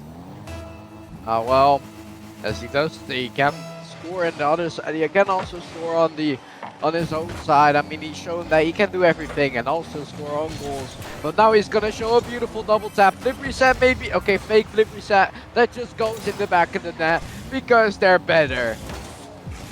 That fake is so disgusting. Both Ignis players absolutely bit on that one, but Nolorin had no interest in getting the reset whatsoever, and actually lets that ball drop into the middle of the net. Wonderful play from him. 3-1 as Glacies look to reassert their dominance in this one. A little bit there as Lewis Oh my goodness. gets a 3-2 here with a beautiful fashion there, jumping up, and beautiful redirect with 120 game gauge. It's unstoppable by Sam Dusk. For Sam Dusk, and well, there you have it. There you have the best players of Challenger already in 1 minute, already scored 5 goals. Yeah, absolutely. It's a high-scoring affair, and that's exactly what we love to see here in the postseason. As Meaty Pig gonna come forward, he actually gets it past Rube. Now trying to get over the top of Nolorin, and he does to a degree. Nolorin manages to stop him, but Bite's gonna put that one on net. Sam Dusk off the sidewall isn't gonna be able to find the save, and all of a sudden we're all tied up 3-3. All of a sudden we're tied up indeed, and well, I don't know what to say about this really. I mean, these goals are coming here and there. I'm not sure who's going to win this, but anyway, let's head right back into the action as a kickoff goal might be in the making here. Not yet though, as Bites leaves the ball there for Lois to get back. Bites gets it. Oh, almost an own goal there, but was close. Absolutely was very, very close. We don't want to see own goal certainly in this one. Actually, Bite's going to go forwards. Oof! Going to look for that shot. It's a good save from Nolorin. Meaty Pig keeps the pressure on, looking for the shot in that one, but not able to find that as Samdusk coming around the side. Gonna try for the pass into Noloran. Noloran gonna try and get it over to Samdusk, but unable to find it as well. Meaty Pig gonna actually pick that one up. 2v1 opportunity as Meaty Pig gonna try to get the thing. Oh, it's gonna hit the crossbar. Tried to go himself, doesn't pay off this time. Rube gonna come back up the other end, but it's a great save from Meaty Pig atones for that mistake up the other end. Luisinho shoots as Rube gets the save there. Meaty Pig almost scores there, but Nolren gets right in between that. As Bites gets on the backboard, can't really do anything with that though. Luisinho takes control of the ball. Rube there just to take it over it. Good defense by Rube and good flip into the ball by Rube as Bites does get another touch. Meaty Pig here. Close, but there's Rube again. Takes control of the ball, doesn't get the 50 there that he wants to. Samdusk just continue here, just a 50 with Meaty Pig, but he beats him to the ball. Nolran gets in the middle to Samdusk, who's arguably doing. Oh, that's a bump. Huge demo there, but no goal yet. No goal yet. 2 minutes on the clock as Rube coming forwards. Looking to knock it down for Samdusk and does. Oh my goodness, Samdusk not going to be able to get that one to go as Bites off the sidewall. Pops it up. Anyone looking to get that one? Actually, it's Rube coming back from the blue side. It's Luisinho going to try and get that one, but Noloran going to win that 50, and now it's a dangerous position for Bites, but he does manage to get the clear. Rube going to put that one on net. Good save from Meaty Pig. Means the score stays all tied up at 3-3. Still 3-3 indeed, as we saw fast goals in the first minute now. And goals happening in the last 2 minutes here. Must be worrying here, but must be maybe these two teams to get used to each other, get used to playing with each other also, and well, seeing what they can do together. As a miss there by Bites is huge here. Rube just a 50 there. Noloran has got the space and the time because of 2 bumps happening, a shot and 3 bumps. Make it 3. 3 bumps. Completely clears out the path. Absolutely well done, Rube, because Bites was definitely going to be there on the save if not for that demo. So great work, good team chemistry actually coming out for the Glacies, and yeah, really nice work. 4-3 now, actually that make that 4-4 as they're going to get a kickoff goal. Are Ignis, that's wonderful work from them. Bites on the kickoff, going to hit that one over onto the sidewall. Samdusk not in a position to challenge it and actually gets bumped for his troubles as well. And we are all tied up once again, 4-4. 4-4 again, and it's close now. It's 7 is long from over, and let's see what both these teams can do with each other and to each other. Noloran takes control of the ball as he's gonna want to take it past Lois. Doesn't get it past Lois. Rube gets it out though. Meaty Pig, Rube on the ceiling, can't do anything with it though. Noloran up though to get a shot on, but that's saved by Lois as Samdusk also goes up there. But, oh, bump play is there as Samdusk is kind of awkward there to touch the ball as well as Rube. Noloran should be here, but Samdusk saves himself there as Noloran misses the ball. Lois gets it in front of the net, but 2 misses there as Rube. Rube, yeah, I think maybe thought they had a little bit more time than they actually did, or maybe didn't quite have the boost to make that save. Either way, Meaty Pig gonna absolutely come through and capitalize on that mistake and get Ignis 5-4 up in this game. Lois and Samdusk going for this one on the kickoff, as it looks like Noloran's going to come through, but fires that one into the corner, and now it's going to drop right in front of the Ignis goal, but Bites is going to be able to bring it away. Good second touch as well, gets it round Rube as well. Good pass into Meaty Pig, who might be able to get something here, but not quite, as it finds its way into the corner of the pitch. Corner of the pitch indeed, and well, Meaty Pig here. They're about to win the first game, and well, this could be the game that hang on! Rube gets the 5th for them here, and well, 1 second on the clock might be a second that can also be thrown away. Made it! He made it! Wow. He made it! Overtime is upon us once again for the 5th time today. Yeah, I think it may well be, unless something crazy happens on this kickoff, and actually the ball pops up. There is a chance. Samdusk gets a touch. Meaty Pig gonna try and boom this one forwards. Off the back wall, Rube gonna send it back forwards. Bites getting up. That one's up. Over the top of the net. Noloran gonna be able to save it. The ball is still up, but it drops. And we go to our first overtime of this series. time indeed. And Roop kind of screws up his kickoff there as Nollerin is here to get it up. No ceiling shot, casual ceiling shot, casual thing. Semdusk almost gets a touch and that would have been huge. Roop has to pass it to Nollerin. I would have guessed, but it ends up in the almost in the back of the net. BT Pig there gets the save in the last second. Nollerin's gonna want to go up for a double tap again, almost gets one, but the angle is just too difficult. Semdusk, wow, the pressure of the blue side is phenomenal. Lacey's really taking this one to Ignis. Actually, they might not be anymore. Sam Dusk, what a save, but it's not going to make a difference as Bites is able to get that goal to go. And he fires it into the bottom right-hand corner after a miscommunication between the Glacies. And that's going to put it 1-0 in favour of Ignis in this all-star game. It indeed is here, and well, we're looking at, I mean, this might be the game that I predicted them to win, eh? Maybe it's going to be a 4-1 win here for the blue side here, but we don't know yet as, well, the next game is already almost upon us. A couple of seconds remain us from game 2, and the game 2 is going to be exciting as this one was very close with 11 goals happening on the pitch. Wow. Yeah, that's a crazy thing. Really interesting as well. All three players on Ignis side had 4 shots each, and everyone had 1 assist. So sharing the load around the Ignis side as opposed to over on the Glacies side, 6 shots, 3 goals for Nollerin. Absolutely a machine in offense. 2 saves for everyone as well, though. So everyone doing their defensive duties.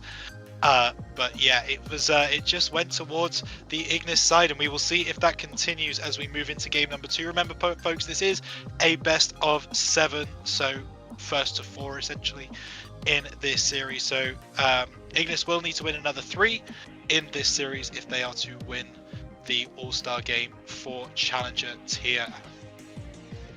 Oh yeah, we're just waiting for the next game to happen here as my game is not quite wanting to load in properly. You might want to take me over on this one here. I sure will as we start counting down, and we are going in this game number 2. Lois and Rube going for that one on the kickoff, but Lois losing out on that occasion. Meaty Pig now coming forwards off the corner. Rube gonna take a shot, gonna drop off the back wall though. Lois gonna try and find that second shot on the side wall, not able to find it now. Sam Dusk is gonna take over as Meaty Pig now gonna try and get it over Rube. Oh my goodness, everything is happening all at once. Bites gonna try for that 50, not quite gonna get it. Lois pushing forwards for Ignis, but Sam Dusk is gonna be able to get this one and put it back out to midfield. Looking for a second touch now as well. Actually, Rube is gonna get there. Oh my goodness, just gonna miss, gonna hit the post. Rube's so close to the opening goal, but actually the opening goal is going to go to Bites of Ignis off the missed post. Bites brings it around the side, knows 2 of the Glacies players are out of the equation, fires it off the sidewall into the middle of the net, and gets the first goal for Ignis. 1-0 as they look to push forwards in this game number 2. Welcome back. Yeah, welcome back indeed, and well, it's 1-0 for the team. I don't particularly like as well. Blue side is consisting of my friends, the other side is consisting of people I don't know. So well, let's see what can happen here. As well, the red side seems to be stronger at the moment. As Nollerin misses the ball there, unfortunately for him, as Brooke tries to get a touch on their pace. Nice shot. Shot in the open there. Well, this is the moment where it's all gonna tilt and everyone's at. That's a really nice read from Bites. Knew that Sam was the only person back and was unable to get that read. Bites knew if the shot was on target, it was likely going in. So 2-0, Bites doing all of the work right now in an offensive capacity for the Ignis side, as the Glacies really struggling to get going in this game number 2. Gets a soft punch to the corner there. Nollerin just continue it. Lois gets a 50 with him. Sam Dusk gets a touch up. Bites now. Luisinho just get a shot off as well. Nollerin saves it there. Meaty Pig there. Bites gets it up to Meaty Pig, who's gonna want to drop it here. Drops it to absolutely no one, but Lois there to follow it up. Lois on the backboard. Bites. Oh wow, what a play actually. Oh. That was really nice from the Ignis side actually. Meaty Pig puts it down for Lois. Lois pops it up in the corner, gets the second touch, and then Bites is there for their hat trick. 3 goals, 3 shots for Bites. They simply cannot miss in this game number 2, and it looks like Ignis are going to be taking the lead in this series 2-0, although we have said that kind of thing before tonight and it has gone the other way. And just as I say that, I tried to counter curse myself and it did not work on this occasion. Nolaran picking it up in the middle of the park, Meaty Pig trying to knock it down for Lois, but Nolaran gets there first and is able to get a goal back for the Glacies side. Indeed, and well, Nolaran gets one back indeed. It's a goal that they need. They were 3-0 down on 3-1, makes it a little bit less deficit to come back on as Nolaran. Oh, almost not gets it over Meaty Pig as Nolaran fights, dunks him there. Sam does there to take control of the ball. Rube there, a little miscommunication with Nolaran just jumping up the sides to the ball as Rube. Nolaran gets a shot on. Close, but off on the crossbar. Santos gets another one, but saved by Luisinho. As Rube should turn for that. Gets it on the sidewall, gets another beautiful touch to the backboard, but Bites there to me. As Nolaran now gets demoed by Bites. Frustrating things here. Yeah, it does look to be frustrating, except for that one. Rube able to get the redirect. Really nice shot. Sam Dusk plays that one off the back wall, and Rube is there on the aerial. Lloyd's unable to find anything there. Meaty Pig also not able to get that read, and all of a sudden we have a game on our hands. Over half the game left, 2 minutes 41, as it's 3-2 to Ignis as we kick off once again. Lloyd's going to go for that one, but unable to really get too much purchase on it, and Meaty Pig is going to try and pick this one up. Gets it round 1, looking to get the flick over, but not able to find it. Lloyd's going to try and follow that up, but not able to do so just at this particular moment. And it seems like Ignis really need to start slowing the game down just a little bit. They've gone 2-0 behind now after scoring those 3-2 goals. Those first 3 goals, my apologies. So they need to start getting some offense of their own, but at the same time getting a bit more tighter in defense. And we'll see if they're able to do that as Rube coming forwards. Meaty Pig gonna just fire that one off their bonnet. And Sam Dusk is going to pick this one up. It's going to fall in the middle for Rube. That ball has not quite got the power that it needed to find its way into the net. Meaty Pig should be able to clear this one out. Yeah, he should be as Nolaran gets it to Sam Dusk. Sam Dusk gets it under the backboard, but he's there to me as Bites there. Meaty Pig gets it forwards to Nolaran. Nolaran gets a touch to his other corner where Meaty Pig is demoing Sam Dusk there. Leaves Rube a little awkward alone, but Lucio can't do anything with it. As Rube is there to dunk, Bites there, does so, goes up off of the backboard where Meaty Pig is there. Sam Dusk takes control over the ball, is going to want to 50 it. 50 it with Meaty Pig, kinda sorta. As Rube gets it to the backboard by Meaty Pig there to Bites to take control of the safe haven corner. Yeah, that's a good clearance actually coming out from Meaty Pig. Actually, Bice is going to get on the end of it. Great save from Nolaran, but it's a good bump. Lloyds has a chance, going to fire it into the bottom right hand corner, but it's a good save from Rube. As, yeah, it seems like Lacey's had a good opportunity there with getting that demo, but it ended up going against them for the moment. Meaty Pig going to try and pitch this one off the side. Well, not going to quite happen. Nolaran going to bring this one forwards. Flicks it over the top of Lloyds, and now Bites is going to be there on the save, and now trying to get it even further clear, but actually Rube is going to whiff that one slightly and tries to get it back to his teammates. Unable to find it. Lloyds is going to get it round Nolaran and now has a chance at a 1v1, but Rube is there to push it over to the sidewall. Bites going to try and keep pushing forwards for Ignis, but it looks like the Glacies are back on track as far as defense goes, and that is exactly what we are seeing. 3-2 with 20 seconds on the clock. Yeah, indeed, as Nolaran goes up for the 50 with Lois as Rube, beautiful touch to Sam Dusk there. If it was intended or not, it works as Sam Dusk finishes it to Nolaran. Nolaran doesn't see anyone behind him with a fake. Oh, Meaty Pig almost shoots it in the back of his own net, but 2-0 is the score for the All-Star Red side. Absolutely, Ignis taking the second game, and that is also the second game of the series. Remember, 2 more and they will win the All-Stars in Challenger tier, but still a lot of games to go before we get to that point, Aaron. And what would you like to see coming out from the Glacies side to get them back into this series? Well, I don't know. I'm not seeing anything that they're doing. I'm kind of seeing sometimes double commits that's immediately reacted on by the red side, that immediately they get scored up against, and maybe solidify that and you might be having a better chance, because for the rest, I don't know, their shots look kind of equal, but also Pooh is kind of more on the saving side than on the shooting side. Yeah, I mean, you can look at that on both sides, right? You've got what 8 saves total for Glacies, sorry, and only 1 save over on the Ignis side, even though Glacies shot 5 on net. So we need to try and I would suggest that Glacies need to be a bit more clinical with their shots. They need to make sure more of those shots are going on net, on target, and maybe they will have a better chance of getting back into this series. But for the minute, Glacies are starting to run away with it 2-0 in this All-Stars game. 0 is lead, and South gonna want to get a couple of games back here to win. Oh, Nolleran up and light. Let's see. Clear it out there, Nolleran. Now Rube. Oh, not Rube. A little awkward for Nolleran and Santos there in the corner there as Nolleran triples it over 1, but Minipig starts to me and Loisillo, little double commit there. Makes it work though, is double commit also from Santos and Rube. Nolleran gets it out to Bites. Bites just to shoot it, but no success there.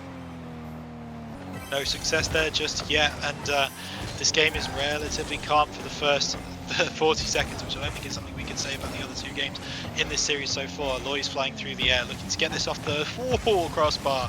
Not quite able to find that one, and Samdusk booms this one back, which Bites has to deal with. Fantastic catch from Bite.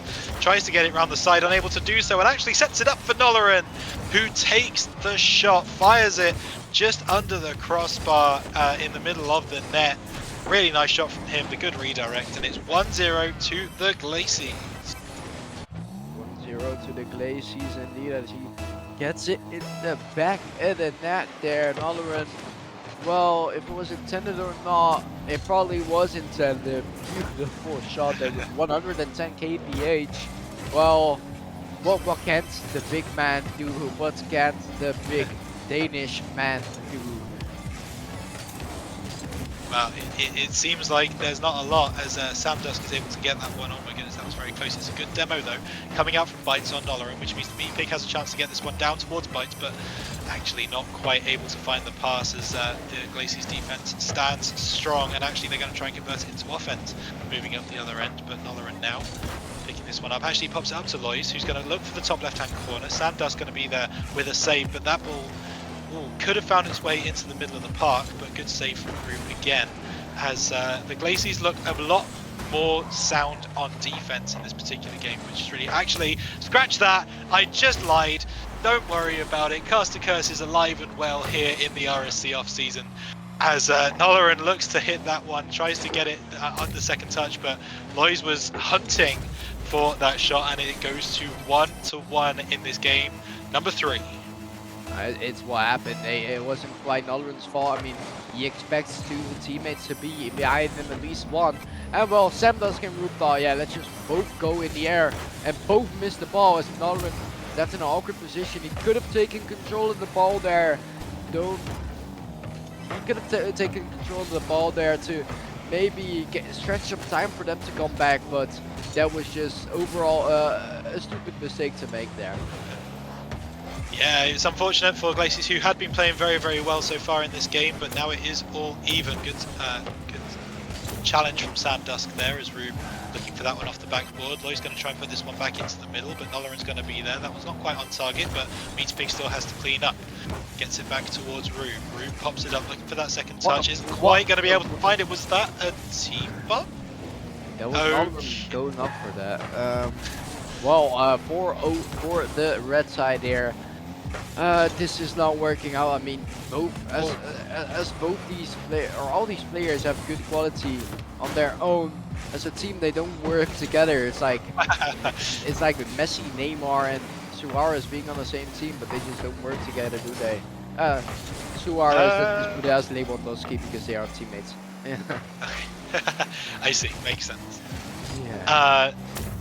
Yeah, I mean it's definitely it was definitely a very interesting Barcelona front line, if I remember rightly. But enough about real football. We've got Rocket League to watch as Bice is now going to come forwards, looking to flick this one over the top of Rube, but Rube is back on the defensive work, very nice from them. And now Bytes actually up in the middle, good 50. Is there a chance here? No one's there on the follow-up, and that causes problems. Loy's going to try and pop this one over the top as well, going to try and set up a teammate, but Rube should be there on the clearance, and indeed is there to get that demo onto Meaty Pig as well. And now Nolarin has a free shot, and should have been a free goal, but it hits the crossbar. Jeez. Oh my goodness, so close to taking the lead in this game, but it's just not happening for the Glacies right now, Aaron. No, there's enough chances, but they just screwing it themselves. I don't know when this team is not working. It should be working. It's probably some drama we're not hearing in their goals here. Maybe some moments here, but Rube has got to slot that one in. They got to take advantage of Red side just not being so strong. Yeah, Bytes looked for that one off the back wall, and I think Meaty Pig kind of expected him to get it, and so moves into a more offensive position, but the rotation actually kind of screws him in the end, and Rube is able to get the goal to put Glacies ahead. This could be their first game win of the series, as Bytes going to try and bring this one forward. Gets over the top of Nolarin. Sandos should be there on the save, and indeed they are. Moving forwards now is Loy's trying to get the challenge, but not able to do so. Bytes going to pop this one up into the corner. Rube going to boom this one back to midfield. Nolarin going to try and get on the end of it, unable to do so just yet. Meaty Pig try to get the clearance, not able to complete it. Loy's also trying to do the same, but Meaty Pig off the back wall should be able to get this one back to midfield. Samdusk trying to put this one into the middle for his teammates, but again, not able to do so, as Byte's going to try and look for that second touch. Meaty Pig has to reposition, gets bumped for his troubles, and Nolarin tries to bring this one away, but actually Loy's is going to put this one into the middle. Actually, no, he's not. Samdusk is there to stop any forward momentum for Ignis, and that should end the game for us. Meaty Pig going to try and keep the ball up, going to try and pop it up to Loizinho, but it looks like that ball might just drop, and indeed it does. Glacies take their first game of the series, but they still find themselves 2-1 down. They'll find themselves 2-1 down indeed, and well, need to be looking for the next game as well to tie it all up.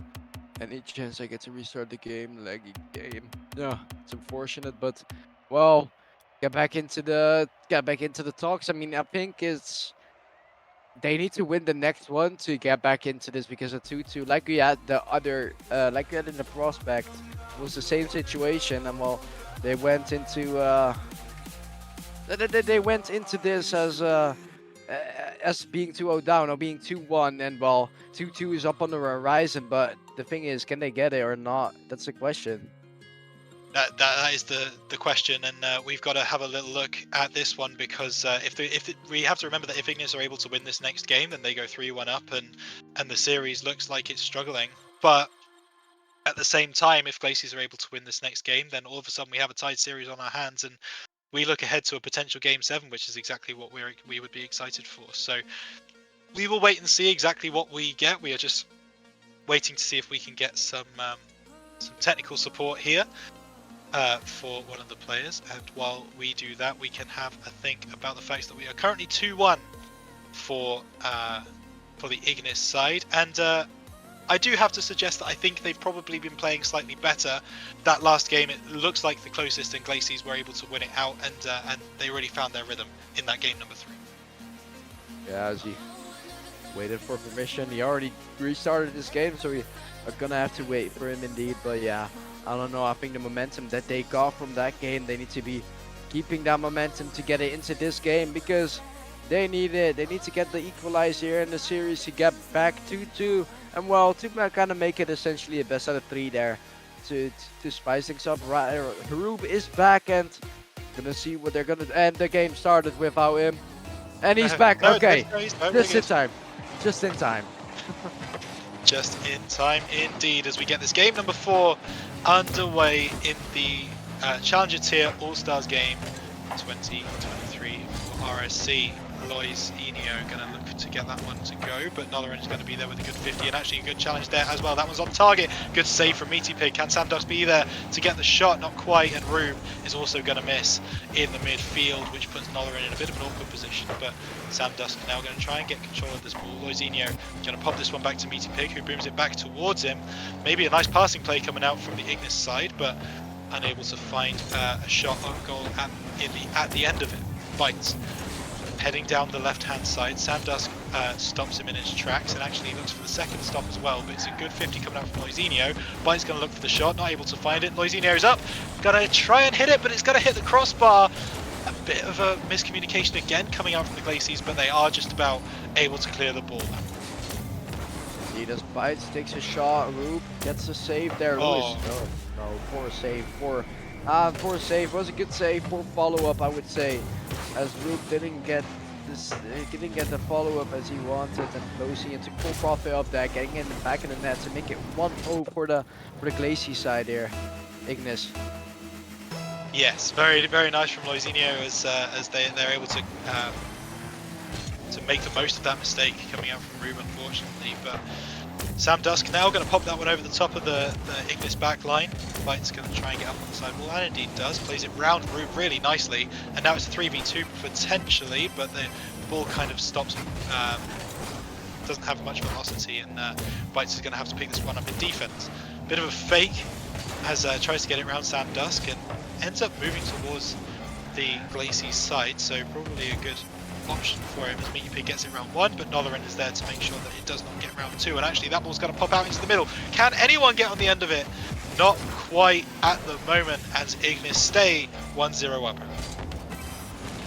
Need to say 1-0 up, and well, it's a close game for them here as well. Bites here. It's going to want to 50 that, but Nolarin goes up. Can Nolarin do something here? I wanted to do something fancy in his hands there, but couldn't do it there. Loizinho is going to want to flick over. Samdusk does so, and well, no one there to follow it up or to save it out. That's a 2-0 for the Glacies Ignis side. Yeah, like keep having them like they're puzzled between each other for some reason.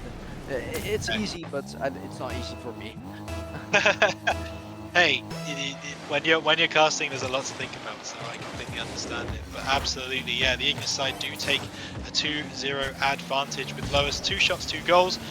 Lois, sorry, playing very well, Loizinho, as they look to take charge in this series 3-1. But you know the Glacies aren't going to go quietly. Nolarin looking to do just that, but not quite going to find the shot actually on target. Now Loizinho is going to try and bring this one away. Good catch off the sidewall, looking to get it round all 3 of the Glacies defenders who were all back. Pretty impressive there as now Samdusk tries to put this one forward. Loizinho should be there on defense. Good rotations coming out from him in this game with 2 minutes 10 left on the clock. Indeed, Loizinho there. Oh, No not way. really what Ignis want, or well, not really what Glacies want there, but Ignis didn't take control of that. Nolarin here is Rube dunks him there. Should be a goal for Samdusk, and it is back into the game.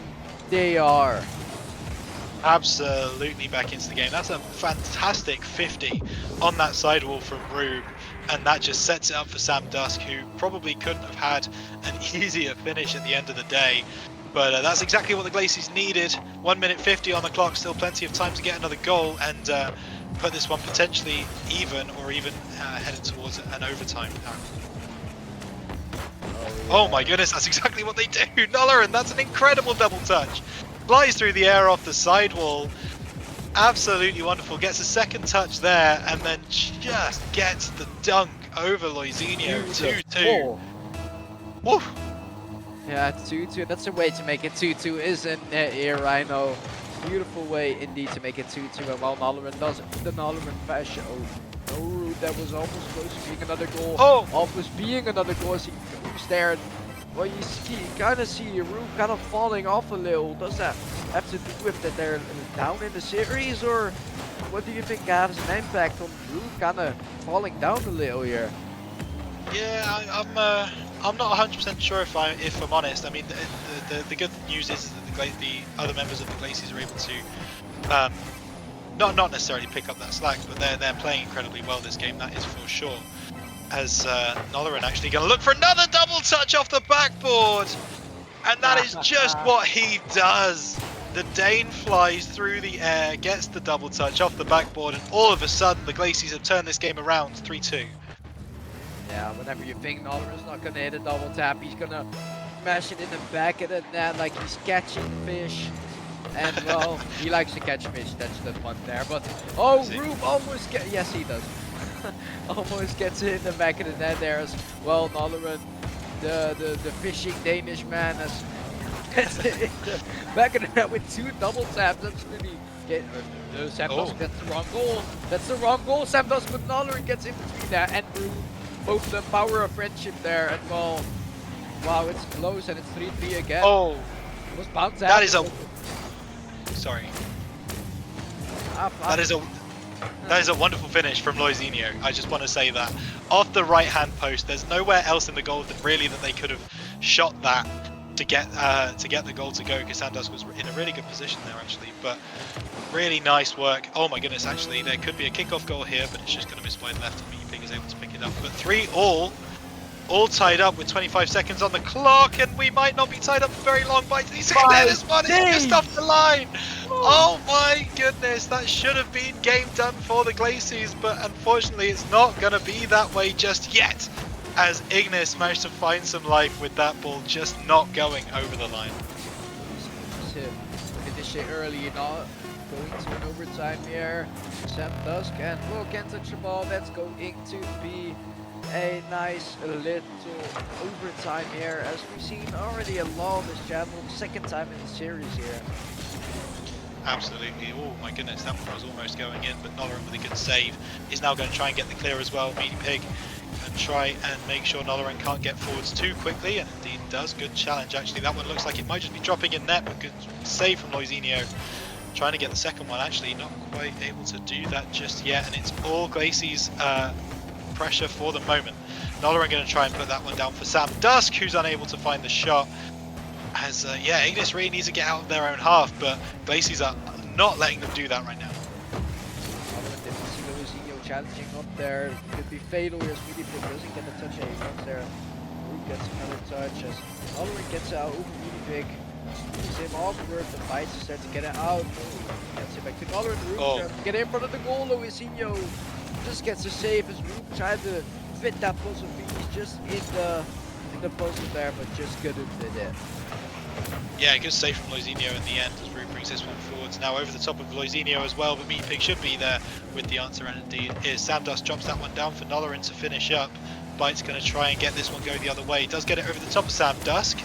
Rube should be there with the save. Good catch and moves forwards. Looks to get the pinch off the sidewall.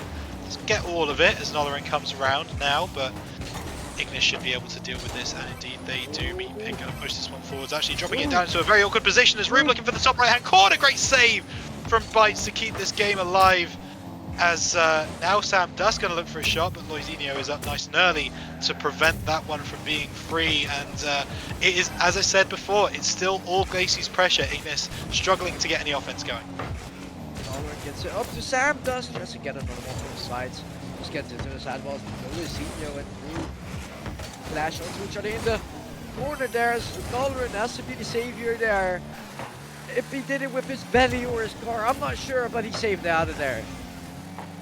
The save is a save is a save. Doesn't matter how they come. Oh my goodness, that Nolleran double touch is locked in right now as Loizinho puts this one forwards, looking to get it over the top of Rube. Good save from Rube though, gets into a good position. Now Nolleran bringing this one forwards, pops it up in the midfield. Sam Dusk going to look for actually a second touch over to Nolleran, who flicks it over the top of the crossbar, and that's going to be Ignis now being able to get a hold of the ball, but not for long. Nolleran with a big 50 in the midfield. Loizinho needs to get this shot. Oh my goodness, that just about is. Nice flick coming out from Meaty Pig, but Ignis, it doesn't look like he's going to get anything to go. Actually, Rube now with a big chance. It's a 2v0 chance as they put it into the middle, and Nolleran is there with the goal, and all of a sudden, Glacies, there is life in them yet, as the series is now 2-2. Indeed, Nolleran just throws himself into that. Wow, it doesn't matter. He's so big, he's gonna hit it anyway in the back of the net. Beautiful as he gets a 2-2 in the series here. Overtime goal, pretty much deserved. 856 points, by the way. Woo. My goodness. And Loizinho not far behind on 769 as well. So some big scoring players in this particular series. My goodness, as we're all tied up now, and it looks like Glacies have a load of momentum. A lot, and definitely a lot. I mean, I can see them going all the way here. Wouldn't they? I mean, D2 down and going 4-2 win. I don't think it's unrealistic, but they had a little struggles with the Ignis side here, so that could be an important factor for the next couple of games here. Yeah, it really could. It's I mean, anything in this game is gonna tilt it one side or the other. I think most of the games in this series have been very, very close. Certainly, that last one going to OT is incredibly exciting, and it is just at the top of the hour. It is 10 p.m. CEST. So if you are expecting to see rival action, unfortunately, we did have to start our stream tonight a little bit late, so we are a touch behind. Give us a few minutes. We are currently 2-2 in the series in the Challenger All-Stars, and you will see the rivals match right after this one whenever it is finished. But Aaron, we're going to get this game number 5 underway. Who is going to take the lead in this series? Let's find out. Let's find out indeed as they clash onto each other in the DFH Stadium here as Really Big gets a kickoff goal. Yeah, nothing much more to say to that. They grab the lead in this match. Happens to the best of us. It's a good pop from Loizinho, and Meaty Pig is able to put it in the bottom right hand corner.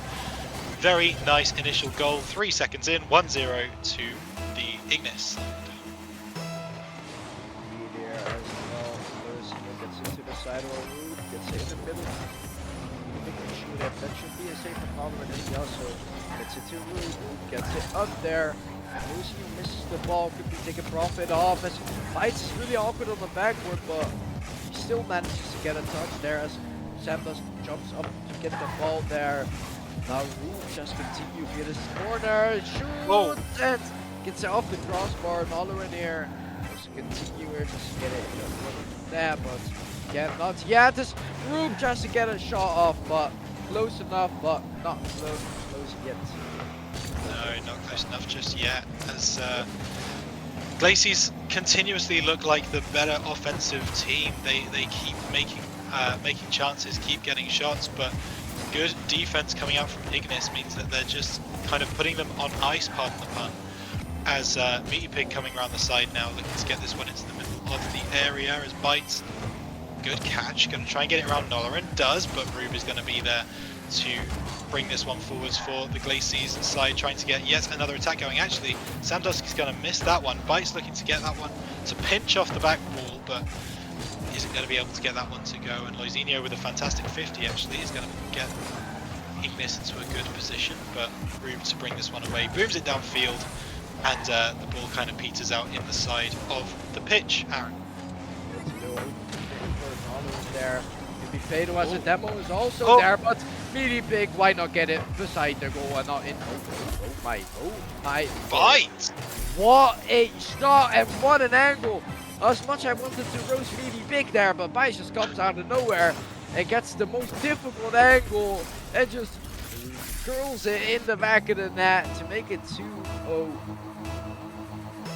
Sorry for any vegans out there, but roast pig. Just made me think of that. But no, very, very nice Bites. What an angle.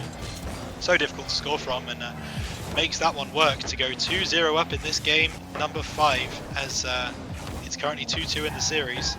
Ignis trying to get the advantage as Rube pops this one up, gets it over the top of Bites, but Meaty Pig should be there, and indeed is. Sam Dusk looking to read this one. Noller ain't going to be up. Actually, Meaty Pig's going to be up first. Double touch in the corner.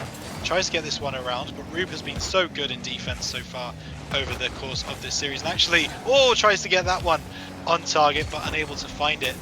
As, yeah, that one looked really, really close for the Glacies. But again, it's another shot off target, and they are starting to struggle to find these chances where they got shots on goal. Drop it down there, Noller gets a squishy save there. Loizinho goes up on the sidewalk, let's go for something fancy. He's immediately stopped there by Seblas. It's in the way, but now Root to go to the sidewall or to the back wall actually.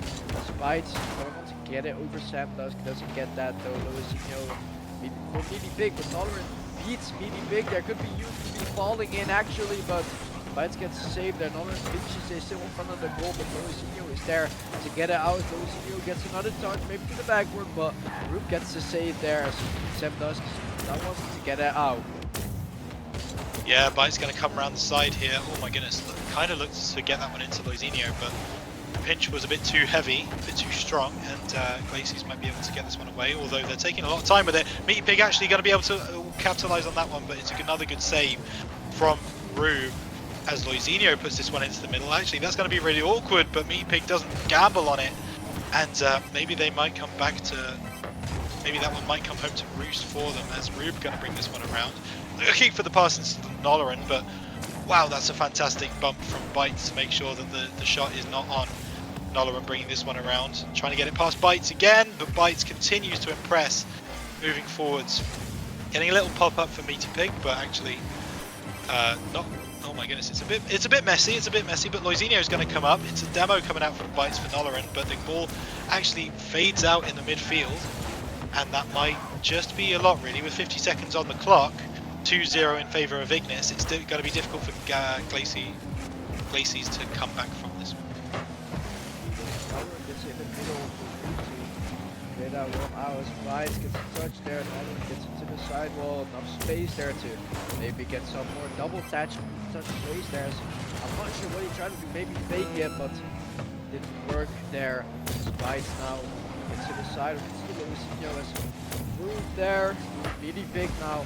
Loisinho to Meaty Pig, and Meaty Pig can't get a shot on as Nolaran gets it out. The Bites committed as well, could be huge, but Nolaran not a strong enough shot, and this is going to be the 3-2 on match point.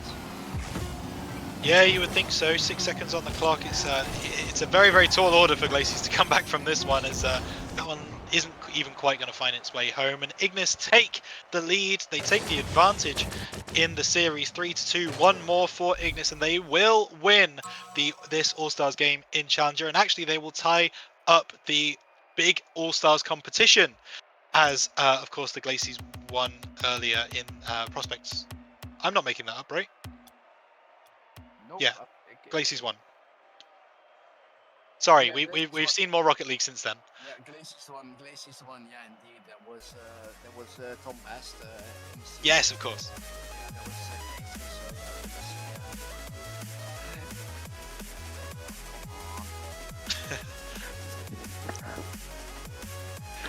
Just please excuse my my co-commentator for a moment as we do reflect on that one. So as we say, one more win for Ignis. They will take this series. Do you think they are able to get that, Aaron, in this next game? Yeah, I mean, I think Game 7 is really realistic here, as Nolaran and Sandusk here might get it the next one and maybe get the other one after it. I believe so, but right now heading into Neo Tokyo, the either Game 7 or not going to be Game 7, but if it's going to be a repeat what we saw the last series, it's going to be a Game 7, but not sure. It's not the same tier, so well, excited to see what's happening. But the kickoff has started off. So nearly a kickoff goal once again for Ignis. Remember, that's how they started the last game. As but not this. Oh my goodness! It's hit both posts. Rube has gone for a shot. It's hit both posts and bounced back out. Ignis just about able to escape that. And Loisinho going to come back up the other end and fire the ball into the top right-hand corner. Absolutely wonderful shot from Loisinho. Does it all himself. No help needed.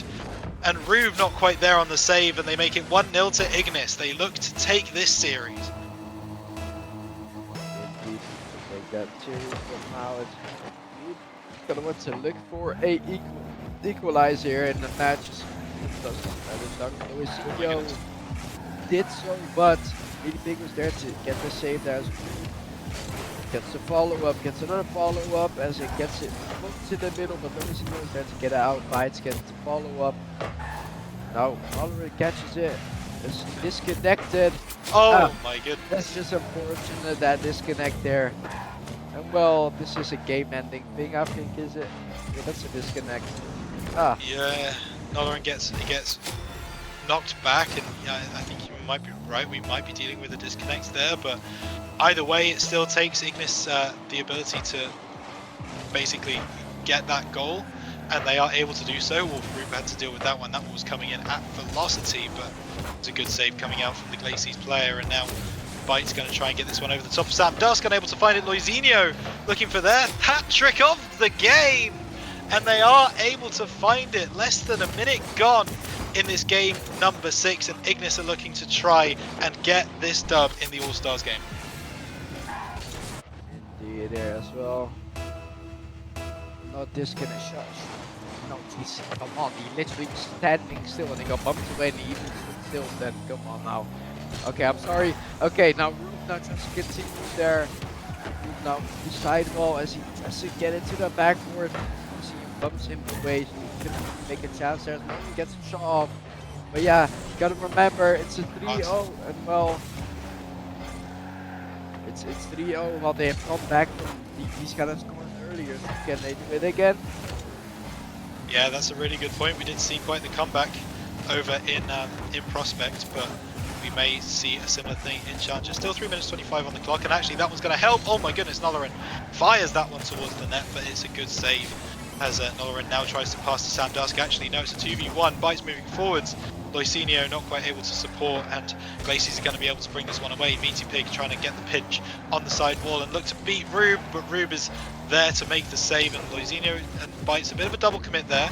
Could cause problems as Rube coming round, not quite able to get round enough to get the ball on net, and now that ball is going to kind of fade out on that right hand side with Loizinho, although we know what they can do from this position. Loizinho looking to put that one on net, but it's a good save from Nolorin initially. Sam Dusk is going to have to make a save as well off Meaty Pig, and does indeed. Moving this one forwards now, Sam Dusk off the corner, looking for the pass into Nolorin, who gets challenged right away by Meaty Pig. Good reading of the situation from him. Bites now. Actually, that one's going to drop down for Loizinho, who gets his 4th of the game. 4 shots, 4 goals, 4 games potentially in this series for Ignis. Oh yeah, and well 4-0 there.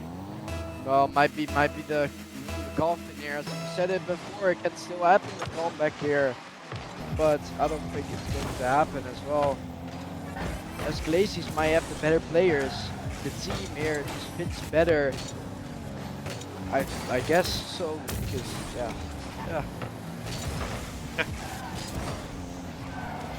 Yeah, absolutely. It does look like the composition has come home to roost. Loizinho, Bites, and Meaty Pig really making it work in this game. Glacier's not able to get anything moving, and Bites off the back wall, gonna try and find his teammate, and does indeed. Loizinho moving forwards, looking for the flick. That one is just gonna hit over the crossbar, looking to get the second touch as well. Loizinho is absolutely everywhere on this pitch in this game, but Nolorin gets a goal back. 1 minute 48 on the clock. Glaciers, is there still time, Aaron? Yeah, I mean, there's still time. 1 minute 48. It's not impossible here, you know. I mean, it's still a lot of time to score 3 goals. I would argue. I mean, they can do it, but the question is, will they do it? Do they have the power to do it? That's what we're gonna see in the next 1 minute and 40 seconds. We absolutely will. Still time, you would say. Oh, that's a great shot from Nolorin, but it needs a double commit from Ignis, and they are just about able to make it work. Bite turning on this one, looking to fire that one into the top left hand corner, but not quite able to get anything to go, and Nolorin puts it towards Rube, and there's a real big miscommunication there, although Sam Dusk is able to get this one, but Loizinho with a fantastic save again. Loizinho has been everywhere. 5 shots, 4 goals, and a save there, as they now try and bring it around the side. Good dribbling. Bites is going to take over. Bit of a fake. Loizinho might be there for the tap in, not quite. As oh my goodness, that ball floated across the net, but no Ignis players there to capitalise, and the score stays 4-1, Aaron. It's 4-1 indeed, well. Right. It was there, but that's why Sam does. Pops it up. He's there to touch it. There, maybe Nolorin's up here. Yes, he is. Beats Meaty Pig. Can't get a touch, but just about works. But Bites gets a save, and Nolorin gets the shot in the back of the net. Big deficit, only 2. Is it possible, right? It is possible. It is possible. It has happened. However, will it happen is the better question, and we have to see. They will need a kickoff goal right here, right now, with Rube against Meaty Pig. Rube goes forwards. Sam Dusk cheating, but Luisinho is going to be able to get this one and move forwards now. Good challenge from Nolorin on the ground. Rube takes it around one. Nolorin should be there for the hit. Gets it back into the middle. Sam Dusk, oh, gets beaten by Rube. His own teammate blocks him off, and that's probably going to be all she wrote with 13 seconds on the clock. Actually, Sam Dusk might get a chance here. And hang on a minute, there is still time. 11 seconds. Sam Dusk plays that one around the side.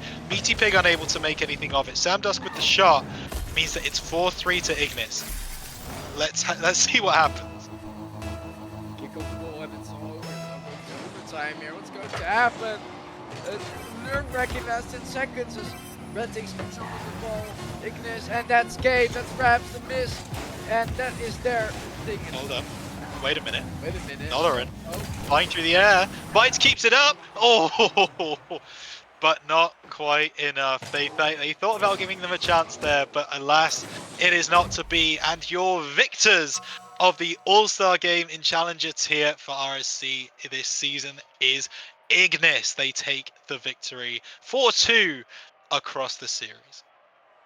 Across the series indeed, but we're running 16 minutes late. I'm sorry to interrupt you so quickly. I want to discuss about this match also how long I ever want it to be. I could make an hour-long podcast about it, but we gotta move on. Rivals coming up next, joined by Stealthy Wolf and not quite the other cast is not decided yet, but you're gonna see that in a couple of minutes.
Up all night by myself, trying to think of ways to you. Your voice stuck in my brain, we never got to see it through. And I know I feel more pain if we're speaking truth. Cause when the daylight comes I still lose, So will I feel it again? I just don't know. And I'm hoping I'll find a way to let go. So if you love me, how could you leave me so low? So will I feel it again? I just don't know. I just don't know.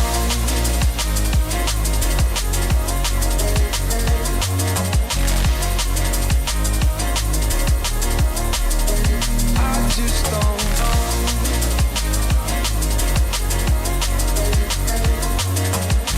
Cause when the daylight comes I still lose, So will I feel it again? I just don't know. And I'm hoping I'll find a way to let go. So if you love me, how could you leave me so low? So will I feel it again? I just don't know. I just don't know.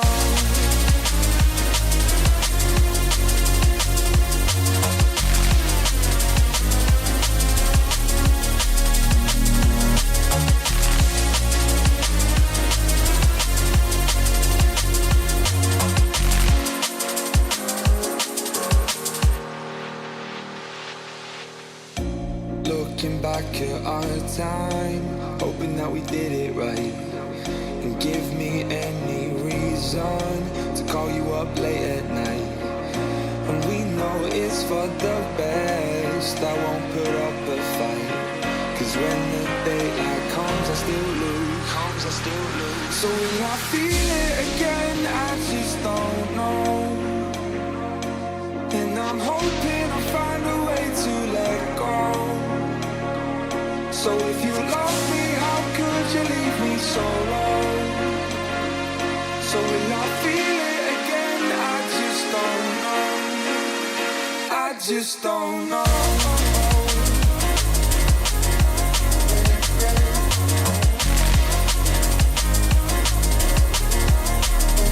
I just don't know.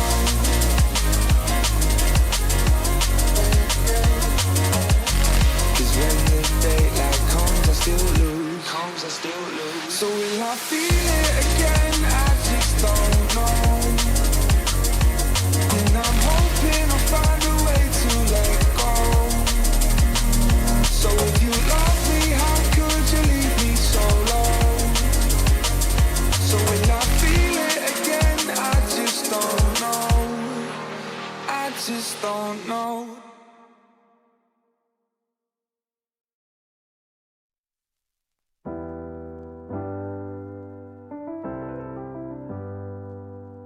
I get lost sometimes and I can't seem to find a light between the walls I built for myself right in my mind. And then you came over and you showed me love that I never had seen before. And now when I got you, it's all gonna be alright. Thinking about all the things we did tonight. What a time to be alive. Just you and I. Just you and I. Only you can put my fire out.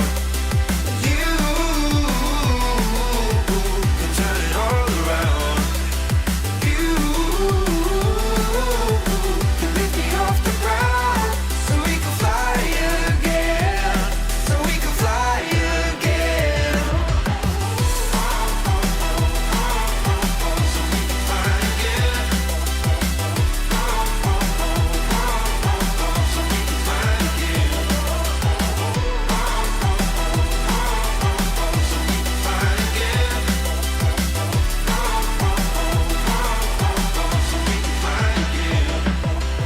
I've been trying hard not to go out of my mind.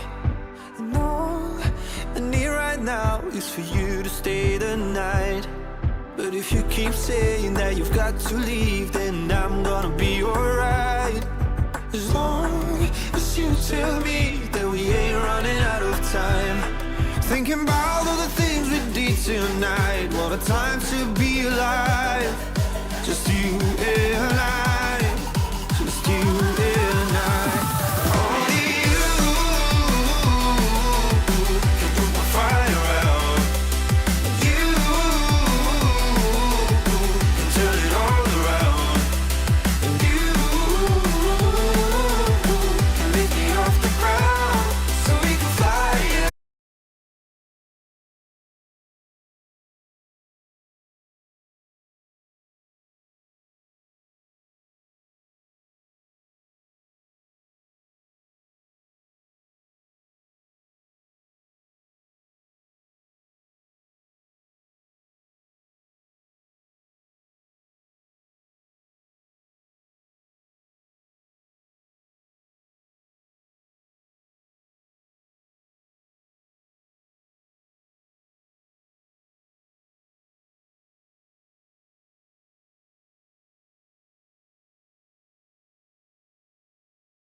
but I can't press my buttons from that bench or that couch. So doesn't matter. We're going right into the gameplay, aren't we? We're half an hour late for some reason. I don't know what happened. Wait, Uh, well, we traffic. were just waiting on Singsters for a little bit, but he seems to have joined. So I guess now it's time to wish them good luck, have fun.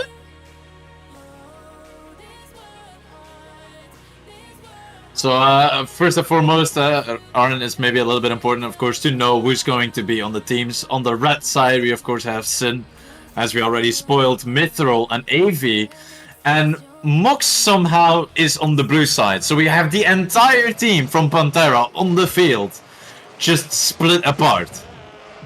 Yeah, I don't know what happened there. Some miscommunication in the admin side. Oh, Yeah, good start from Rival. It doesn't even go up from Prospect. If I look at this, does it? No. What? Okay, yeah. 1-0 for the Ignis side here, and well, it's looking good for them here as well. They're pretty much a full Pantera team has just scored against his own teammate. yeah, I know, but Valius had to make sure that the field was a little bit even now. You know, they're playing with those weird cars. He's in the Triton right now, probably thinking that he's going to like kill somebody with that very pointy car. You know, like 3 possibilities. And he does hit that ball forward, tries to find another one, but Mithril able to clear it. Now Sin in midfield trying to get a pass to his teammate, but Bisho is there, a little bit awkward past him as AV now banks it to the corner once more. Mithril tries to 58 with Bicho mid in the air, but AV now gets faked by Fox. And Fox tries to flicker over Sin, but just doesn't happen as AV shoots it, hoping for same Evelios mistake as he made a couple of seconds earlier, but Mox is able to clear it out as Evelios gets another touch. Beautiful touch there, but no one's there to follow it up as Mithril gets it out. Ooh, now AV, good opportunity here. Does have a little bit of time, trying to look for that reset, can't find it, and Evelios with that small touch, he's able to save his team from trouble as Sin just completely misses his chance there. If he took a little bit more time, he would have been able to just control it, dribble it in, and then you would have a 2 situation. But right now it's a little bit even. I think both teams are also just playing it relaxed. We saw a little bit more pressure in the previous group, and these guys are just memeing about with all the cars that they're using. Indeed, that's just flies past the car there. And well, what more can you do than meme in an all-star match? It's just vibes, it's the best players out of the season, just vibing. No prize money involved, just vibing. Maybe some people that take it too seriously, but not them here, as they all wear, quite frankly, dumb cars. Don't disrespect the cars like that. First and foremost, of course, if we're talking about the Fortnite car, I get you. But the Triton, the car for my values, it was the first car that I ever did a ceiling shot with, so I have fond memories of that car. And it's the same kind of hitbox like a Dominus, and it's not like we're frowning upon a Dominus and saying like, oh yeah, a Dominus isn't something possible in competitive play, now is it? It kinda is possible, because I see quite a lot of Dominuses, and while I feel them as well, as they have their ball on top of their car and they just front flip and they just send it right into heavens. But well, about there, Sin 50's in the middle, there's AV there, getting it to the side, or Bicho there to meet him there. Bicho getting it to Mithril, not his teammate. Oh, misses the ball there, could be you, just no one is back yet. As Bicho gets it, but gets it in the middle to Evelios there to shoot, but Sin is there to clear it out as AV just continued that, but Bicho gets it up on the backboard and Evelios tries to shoot, but he cannot shoot with a solid defense that the Ignis side has. Yeah, but right now a little bit of weakness. Valley is able to pick up that ball once more. Ball goes forward.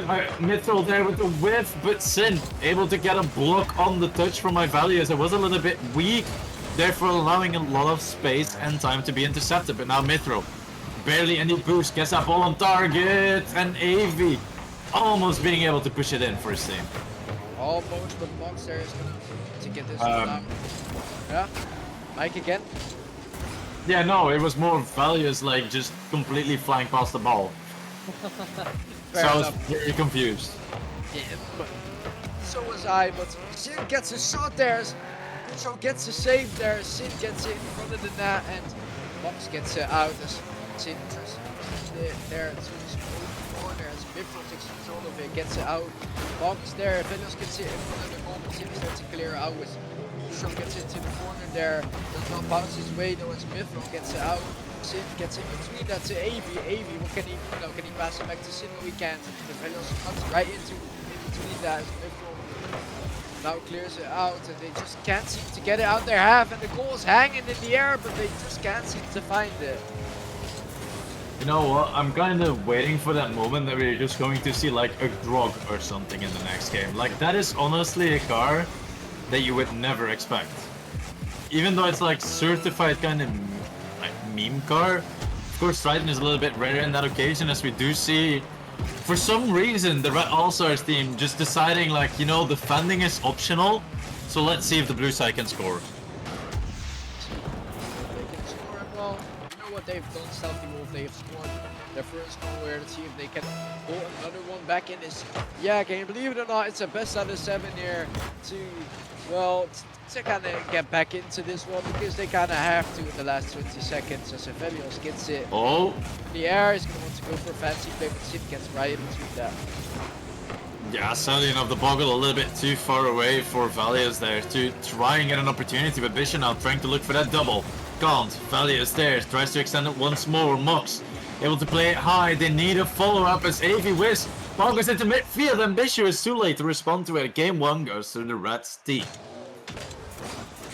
Yeah, and indeed goes to their side, and well, it's what they wanted.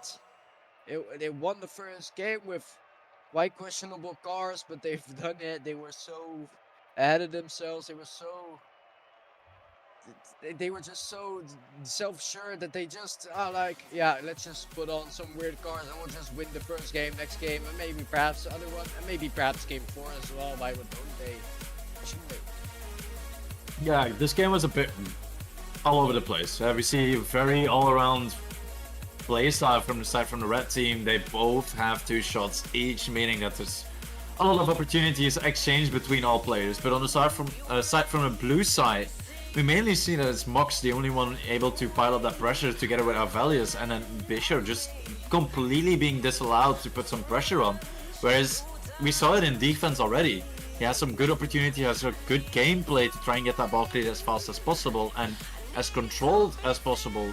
So if you could basically apply that kind of skill set in the offensive way, I think the blue side can gain a lot more goals, and it can actually completely overthrow the red side. Yeah, I would agree with you. Red side are not looking that strong in that particular side as well. But yeah, I mean, as we saw last game, tactical fake there from both sides. Smok gets it under. What is that car? Well, Is that a transformer car? I think it's a transformer car. should be, is it? I mean, let's just look closer at the cars and not at the gameplay, because honestly, they are more entertaining. Sin already pointing fingers, I don't know why, but he's in a Takumi. A little bit awkward, does get that reset from the ceiling, but can't really use it. Mux is past the last defender once more, and yeah, 2-0 like that. A little bit too much memes from the side, from the red team. Yeah, and well, Mux gets the second one there, as they are looking in the lead right now as well. It's also a show match, but all the games we've seen so far haven't ended in a sweep, and this one might be also not ending in a sweep if we look at this. Oh. Well, Velis tried to drag that ball forward, tries to set himself up for a reset. Sadly enough, couldn't do so. So we now have Mitro passing the ball back. Sin to the other side. Avi completely whisks it.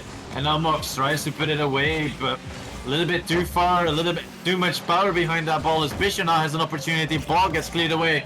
Valiant's there. Triple commit on the save. And Avi still being able to turn away that ball from the shot from Mox.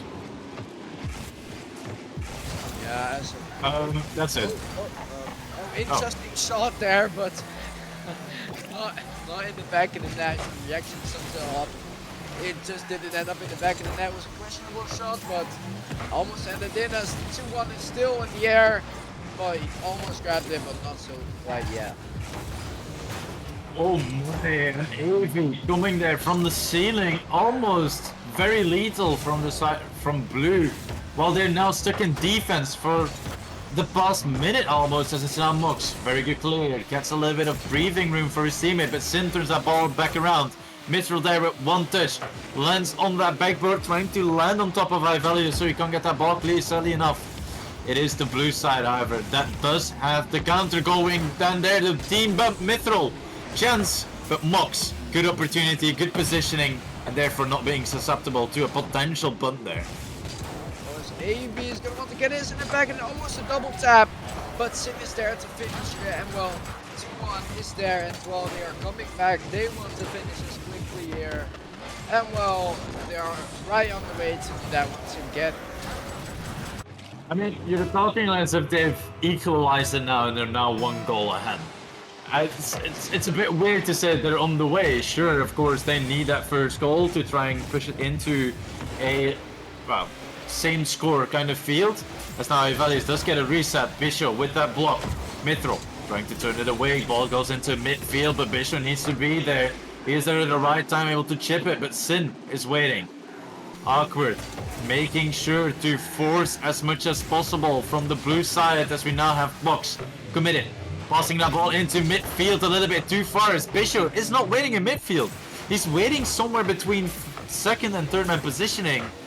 And it just throws off any potential gameplay. And this is also one of the things that we of course can say and can see right now, Arn, is surely if we take the supposedly best players of each tier together, it's not always going to result in amazing teams. Indeed, I mean, it could be depending on how the quality is of the conference in each, or the qualities of the conference in each tier itself. But well, I must agree with you there. That's just it.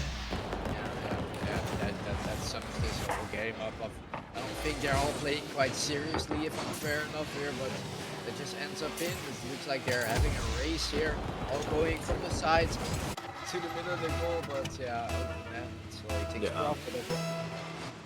Yeah, that was quite something there, and from the side of the red team, they were all just retreating back, and nobody was actually thinking like, we might have potentially need to go for this ball or speed up to try and get to this ball, so they were just taking it easy. As Mox is now also taking it easy, keeping the ball in control in his corner. Valius down to Mox. Mox not being able to get a touch. Mithril awkward, can't really do much. Ball gets centered. The Bishop is just not there yet. He's still chilling. He knows that he's third and doesn't want to take any risk. And unless you're used to that kind of playstyle, all the passes from Mox might be starting to feel like they're becoming empty just because Bishop isn't ready for them.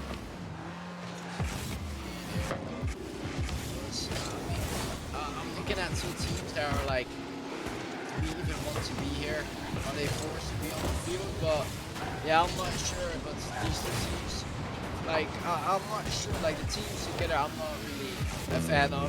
Just have one on the field, a teammate of Sin and Rickle there too. We're gonna have them on the same field there. One AV there, one teammate of AV and one have on the same field versus each other. Doesn't really make sense for me, but yeah, I don't know. I don't know what to think of this, but let's go. Right, Alright, Sin, I have a question, Arn. What is up with your microphone? Why does it sound now that you're all of a sudden 15 miles away? Huh? I'm not sure. You're not sure, okay. And Well, that's quite...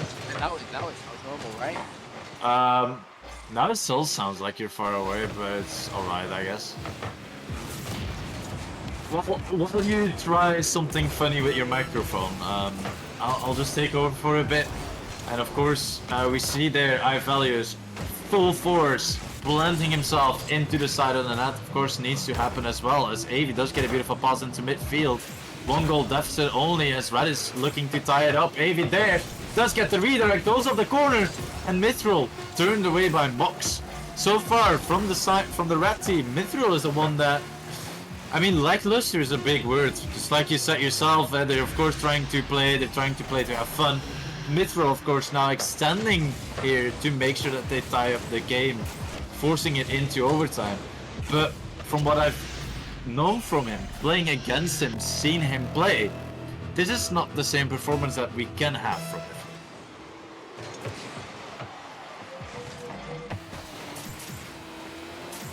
Now the real question is, Aaron, are you back?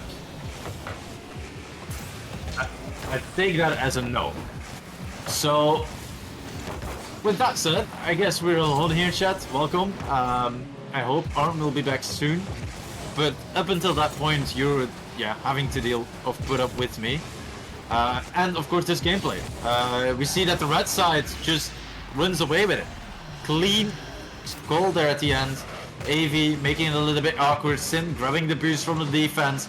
AV just needing to put it slightly into midfield. And then Mox can't really do much. Of course, if you don't have momentum, if you don't have speed, it's going to be hard to properly reach a play like that. And with that said, of course, we now, well, 2-0 in scoreline. The Red All-Star team, is already up by 2 games. The Blue All-Star team had a crazy start here with Mox doing a lot in those first few moments of the game. But then the moment we went into middle game, it just evaporated. All of a sudden, Blue had zero coherency, and the Red team was able to come back together, and we saw a lot of nice passing opportunities, sadly enough, not really being credited yet. But I think we might see something in the next 2 games at least. YOLO? Hello, Aaron? You back? Does it sound normal now? It sounds louder now, so that's good, I guess. Yeah, I like cleaned it with like a clean toothbrush and some other things. It should be fine now. Let's just keep it that way. It should be fine. Is it fine, or do you still not hear me? I mean, I hear you. It's a lot better. So yeah, don't worry about it. I think the chat will like it as well if we're able to hear what you're saying and understand what you're saying, because otherwise in other moments it might become quite dull. Yep. But heading right back onto the gameplay. Finally, Aaron, who's been casting for 2 hours and finally has a normal mic now, is back here, and well, the gameplay is also back. And what I saw when I came back was a 2-0 victory, or a 4-3 victory, a 2-0 in the series. They lead now. Yeah. So the red team is leading. They have a good opportunity here as well, as Sin is just driving around after the ball, mindlessly going as Mithril takes it to the other side. Avi takes a boost, gets the ball right in his lap. Sadly enough, not the recovery that he needs. As Sin, is he playing against his team now, or is he just doing whatever? I mean, maybe he's confused with Mox being on the other side. I'm not sure, but what he is doing is definitely working. I mean, they're winning 2-0 in the series, right? I mean, what they're gonna look at is a 4-0 sweep here, what they want to get, but I'm not sure if they can get that if they keep on making mistakes like that, Selfie. Yeah, it depends how it goes, because we see, of course, the blue side having struggles with defense as AV, even though he was completely beat to that ball, still is allowed to get a touch. Now has a reset. Wow, Sid, wow, that is sad, kinda, because AV had such a clean play, the setup and everything, and then Sin just completely blocks it. He's like, no, I'm the only one that's allowed to do something mechanical. Yeah, I mean, he just, I don't know, almost also shooting in his own now would have said from Sin's POV there, but yeah, I don't know, I think they're just having fun, aren't they, Wolf? I mean, they're trying at least to have fun, and that's of course the end of the day, the most important thing when we're talking about Rocket League, when we're talking about competing in general.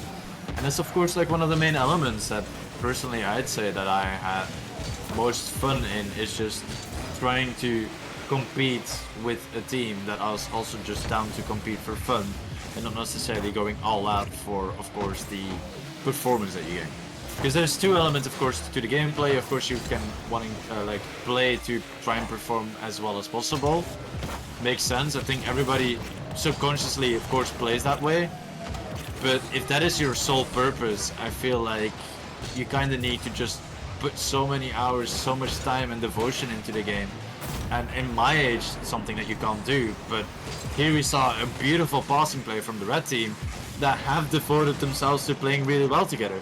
And throughout this entire season, we did see it from Panther, where they're able to combine quite nicely in weird moments like these, but also more casual passes. Indeed, as well. We're heading into the third game, and third game is already 1-0 up for the red side. It's looking quite Ignis-sided this game here, and well, I don't think Glacies are doing what they should be doing, aren't they? I mean, they're being put on the freezer, you know, so it just makes sense. If we're talking about what wins, if it's like extreme heat against ice or extreme cold, yeah, then it really just depends how warm is the fire or warm is the lava compared to the cold. And in this case, it's just Ignis that is a lot hotter and therefore melting away glaciers. I mean, fully agree with you here. I mean, there's a little help from the fire on the ice side here, on the glacier side here. So, well, to be fair, if we're going to speak on the ice and the lava side here, it's going to be the lava winning because there's more lava on the field, is it? Yeah, I mean, that probably helps. Oh my god, as we see Sin pre-jumping from the opposite side of the field, trying to predict where the pass from AV is going. But now Sin has a little bit of boost, does get a neutral 50, still waiting for a teammate to follow up as Mox tries to take it forward, tries to get it into midfield, awkward, tries to get bumps, but can't do so. As now it is the Ignis side running away with it again. AV on the backboard, tries to drop it down. All of a sudden, two players from the blue side are around him. One misses the ball and then the other one takes it to the side. Indeed as well. AV now 50s with Mox, as Mox almost gets in the back of the net, but not so quiet. And well, it's just their game in a nutshell. They just can't seem to get in the back of the net, even though they get a lot of chances. Sin, Mirfor, and AV just do it better at this point. Well, with 40 seconds to go, it's still all up for grabs. Of course, if we get a little bit more physical gameplay as we're seeing, but we need Glacies to be ready, right? Right there we had Ivalius, a little bit out of position, went too close to the ball to where he needed all the space to turn sideways to where he then was behind the ball. I had a small conversation with you about this in private already after your 2v2 match, but it's those moments that if you are properly lined up, you can gain so much speed and so much precision from just a little bit more spacing. Yeah, I mean, I fully agree with you here. And well, as much as I was bad in that, these players can do it also a little better or a little worse than they should be doing. So well, fully understandable that All-Star Red and aka Ignis are walking away with this. Yeah. Well, so far, of course, we're right on track to get a 4-0 sweep.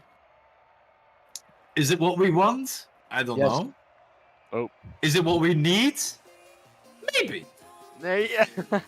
What we want, no. What we need, maybe. But yeah, I fully agree with you there. But get back into the gameplay. It's Valios with a pretty underperforming match there with 56 points there. Not barely touching the ball there. And well, AV doing the exact opposite with touching the ball quite a lot and scoring, making a save, and 2 shots worth 328 points for him there. Quite a low amount of points in the whole game for all the players, I would say. The ball wasn't really touched a lot in this game. Yeah, but I mean, I think it's also a little bit down to how the blue team is playing, right? We have 2 players on the red team that already have some synergy from the entire season. If you put somebody else, a third, in there, let's put it like this: 75% of the plays should work, even though if they're weird, just because the 2 people that do have synergy should be able to mix well together. As we now have Sid in an Esper, this like the thinnest car in the entire game. And he uses it. He's down. He's down. And well, let's see if what he can do with the mighty Esper, as he's gonna want to try to pass him, but Velios there. Getting out to Mox, who's getting a shot, but that's saved by the battle bus AV there as Mithril goes up, is trying to flick it over B-Show, can't get it past B-Show as AV misses the ball there. Oh, AV, that's a wrong goal, but saved now, and Mithril there. Gonna want to continue with AV being under the ball, a bump play there, B-Show is completely bumped away, almost, bumped away in his imagination because he already pre-jumped for the bump there, but that's a give there, as 4 minutes 15 are still left on the clock and it's still 0-0. Yeah, but the main thing that of course we see in this entire series is, or that's something that I've noticed, is Bisho is playing super passive, right? You know how people are describing there's like a ranked solo queue kind of play style where you just don't trust anything that your teammates are gonna do? Well, that's kind of how Bisho is playing, and therefore he's just really giving a lot of space to the red team, to why we see those crazy passing plays, those more freestyle kind of attempts, and they actually get chances for it to work out. But now Bisho here has an opportunity, places it to the backboard, Sin turns it away because it was an open net, but open nets are scary and we don't do those around here. Yeah, you saw a couple of open nets in the 2v2 match you did from me, so well, open nets are definitely scary and every player has that, whether you're 1k MMR, 2k MMR, almost 3k MMR, open nets are always scary, and well, even in the rival tier, they're very scary. And now Bisho trying to get control, but Sin immediately realizing that Bisho want to go into midfield, and this is the thing as well, right? We have predictability. If you don't believe that your teammates will be able to do anything, you're going to basically give more sloppy passes where there's a little bit more space for interpretation, a little bit more time and room for your teammates to be able to pick up on it. But likewise, it creates that space as well for the opponents, as we do have a beautiful pass here from Bisho down to Mox. But now Bisho plays it to the side. Mox tries to control it, has 0 boost, gets outplayed by Mithril as Bisho has to run back. Only one back, Sin blue jumping AV as well, and it almost works out for them. Bisho takes full control over that open net, and he saw it, and he took full control of it, took full profit of it, and Bisho gets it in an open net from that double commit there. And well, you see a 1-0 from the side that are down 3-0 in the series. Yeah, but we saw them be up 3-0 before and then completely being just destroyed in the last couple of moments in the game. But now it is Mox. Does have one touch, a little bit of a questionable one, but it works out for them. But now Mithril does get a block. Sin there with control, pop into midfield, Mithril there, but Mox is able to turn it away as it's now up to Elevalius. Can't really get the clear. Sin there, what the speed, but he needs AV, who passes it into midfield. Oh, the red team is just playing with blue team as if they're their food.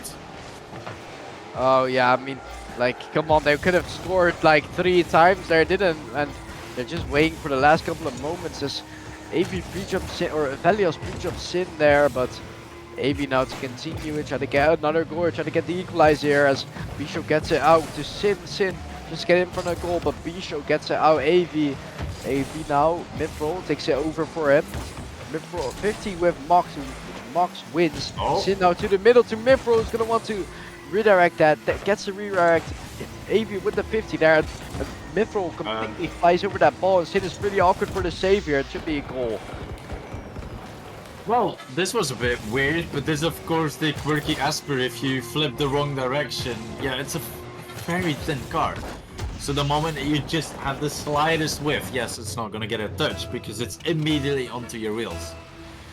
So the Asper is like in that area of weird hybrid hitboxes that just feel like, I mean, I'm not gonna say that they shouldn't exist, because they obviously should. It makes the game so much better to have weird cars like that. But it has questionable moments that you're like, okay, how does that work? I mean, wouldn't it kind of be like, if it's like a hybrid hitbox that's like OP, wouldn't it pay to win? Wouldn't it be pay to win there? Well, no, obviously not. Like, it depends from person to person how you really like playing with those kind of cars. And depending on like the car, it suits better for a specific player. However, that doesn't therefore mean that there's one car and that's going to be the best. Of course, we have a lot of Octanes, we have a lot of Fenix. Yeah, but they're the same hitbox, right? And that's because it's the most universal, it's very easy to get used to. It's small, and its turning radius feels amazing. That's why most people go to it. Dominus is a polar opposite, for example. Dominus has like the bigger turning radius, and there's some people that need that little bit more of a heavy kind of feeling when they're playing the game to be able to be more precise in their movement. Yeah, I mean, I want to agree with you there, but like, as someone who has been a Octane user from 2018 and hasn't turned on another car since, it's kind of weird to like have those like turning radius whenever like I change to like Octane or Octane whenever I change to like a Dominus. It like kind of feels weird, so I just immediately switch back to the okay, a double fake there. Immediately switch back to the Octane there, and well, much as we like to talk about hitboxes, there's still a game going on here. Yeah, we still have a game. It's 4-1 right now for the blue side. 5-1, sorry. Never mind, AV does use a crossbar to make sure that it is saved. If I were to do that, it would have just been crossbarring in. Always crossbarring in on your own net and crossbarring out on the others. Just how it goes. Exactly, and well, as they walk away with the first game, a reverse sweep is not happening here. This is just the one game that they get. Sorry, not sorry. Yeah, you know, in a way, question that we asked before, Arn. Is it the game that we want, or is it the game we need?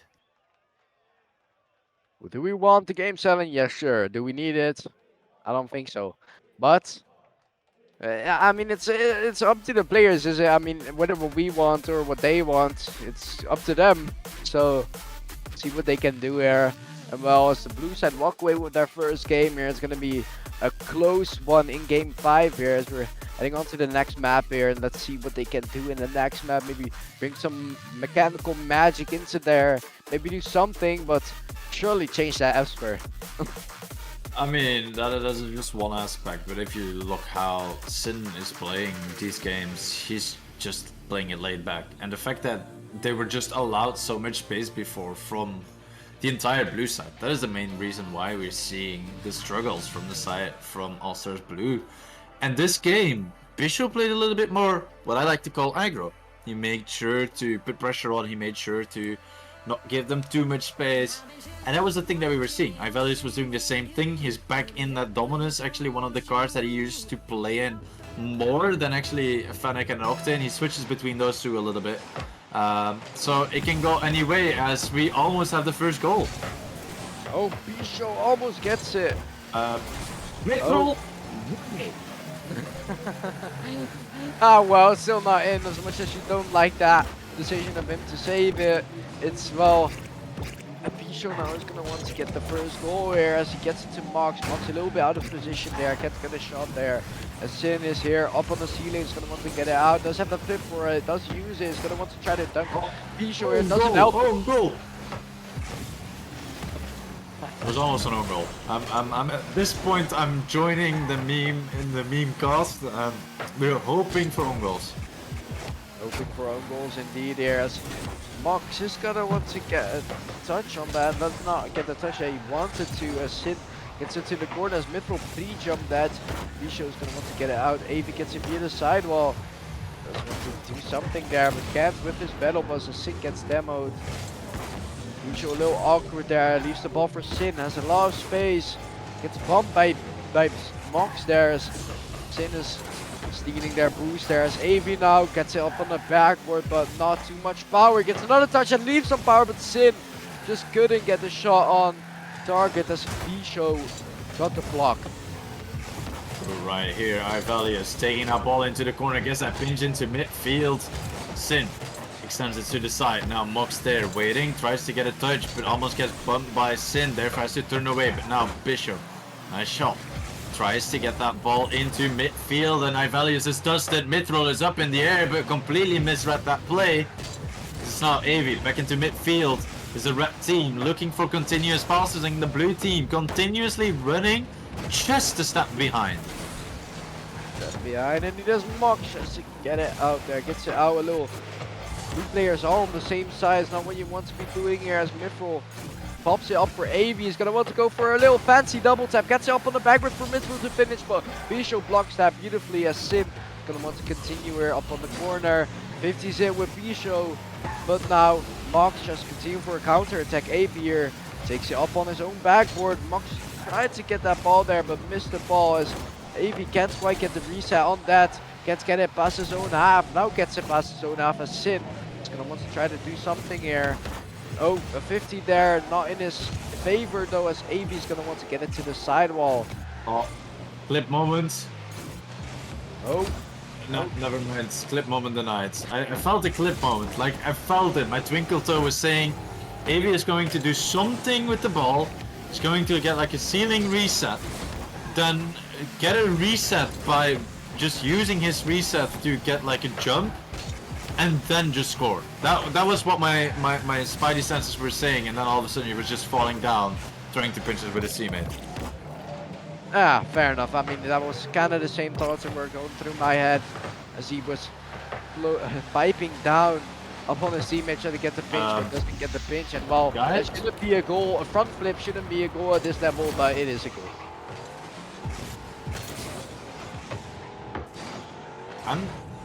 I'm just confused. Yeah, I don't know what I'm seeing. Like, even if I play casual, right, Arn, and at that point I'm just trying to do like fancy stuff and practice mechanics and stuff, even at that point, I would not really be driving away there. But, I mean, fair on the red team, they're just trying to give us a challenge, as AV does clear that ball to the side, now follows it up. Tries to get a touch downfield, can't really do so, but Mithril has an opportunity. Bangs it all the way forwards. I'm expecting Sin to redirect this. Does it from the ground to the ceiling. Pinches it. Mithril there with a lot of pressure. Bishop taking it up. Mox out of position, and yeah, I don't know. Blue team does not like defending again. What is this? Come on. Why is Evelios backing up? He could have just went up on the backboard and just got him going out, but... Bro, Justin man is got glitching. goal off by Bishop. What do you mean? Nah, it was everyone in that team, to be fair. Everyone could have done something, but didn't do what they should be doing, and now they're being paid for it as a second goal almost flies in, but Mox gets to save there as Sin. Oh, gets bumped there by his own teammate. Okay. Okay. Arn, you just made the same sound as like that meme where they say, okay. I was like so confused for a second. I legit thought that was you. So yeah, but red team, good position. Blue team, questionable, and red team is just memeing about and getting away with it. It's amazing. This is what Rocket League should be. You should be able to have fun. You should be able to meme around and get away with it. Unless it's for other casters' sake who have to witness it, but nah. I mean it's fun scenes. I mean it's All-Star. They're gonna be having some fun, right? Post. Reset, yes. Oh, Musty. AV did not redirect it properly, but now a chance once more goes into midfield. Ivali is there. Bishop with the long clear. As we take the ball up the wall. Mithril getting into the center. Sin is there. Extension. AV has to read it, can't do so, and we go to OT in game 5. yeah, and well, OT here and Sin. Well, do you think they're gonna grab their controllers real tight now, because it's going to be a close one? It's not gonna be close if Bishop's gonna score as Mithril gets into the corner. And Velos pinches it to Bishop on the other corner. Can't do anything with it though, as Mithril here gets to the sidewall. Mox shoots it to Bishop. Gets the angle, but Mox saves it. Okay. I mean, to be fair, props to the red team using the opponents to get a save. You know, that's some class. That gets some style points in my opinion. Same with this defense. Like, man is just making sure that we get a nice scene. Yeah. I mean, as it gets it to Velios to AV, but AV gets it to the sidewall or corner where Sid gets it out. And Bisho is gonna get it right back to Sid as Mox gets it out to Bisho. Good touch by him, but can't get the follow-up double tap. Can't do this though. If that worked out, it would have been off my chair. And then back to the bench you go. Yeah, back to the bench I would. That's I mean, honestly though, like next time, if you're just doing these kind of games, just say, hey, I'm casting from my bench today. I'm not coming off. Have fun. And watch with me how I watch these games from my bench. Would be a new angle. that would be lovely with it. Yeah, and with that said, we're already like a minute and 40 seconds into this overtime, and Sin does get that ball into midfield. Mox turns up. Bishop blocks the ball. Mox into midfield. Mithril awkward there. Gets it past high value. Sin and Mithril double commit. And now Sin trying to follow it. Bishop can't really put it away. Mithril with the shot. Mox turns it to the side. Bishop has time. Has opportunities. Sees his teammate in the middle, but AV sees him as well and says, no sir, not on my watch. As Ripple gets to the side while Sin to continue. He can't get the second touch. But AV can though, as he gets to the backboard where Bisho is there to meet him. Velios to clear it out with his Dolphin Scar there. As Sid goes under the ball. Mithril. What, is my mic on again?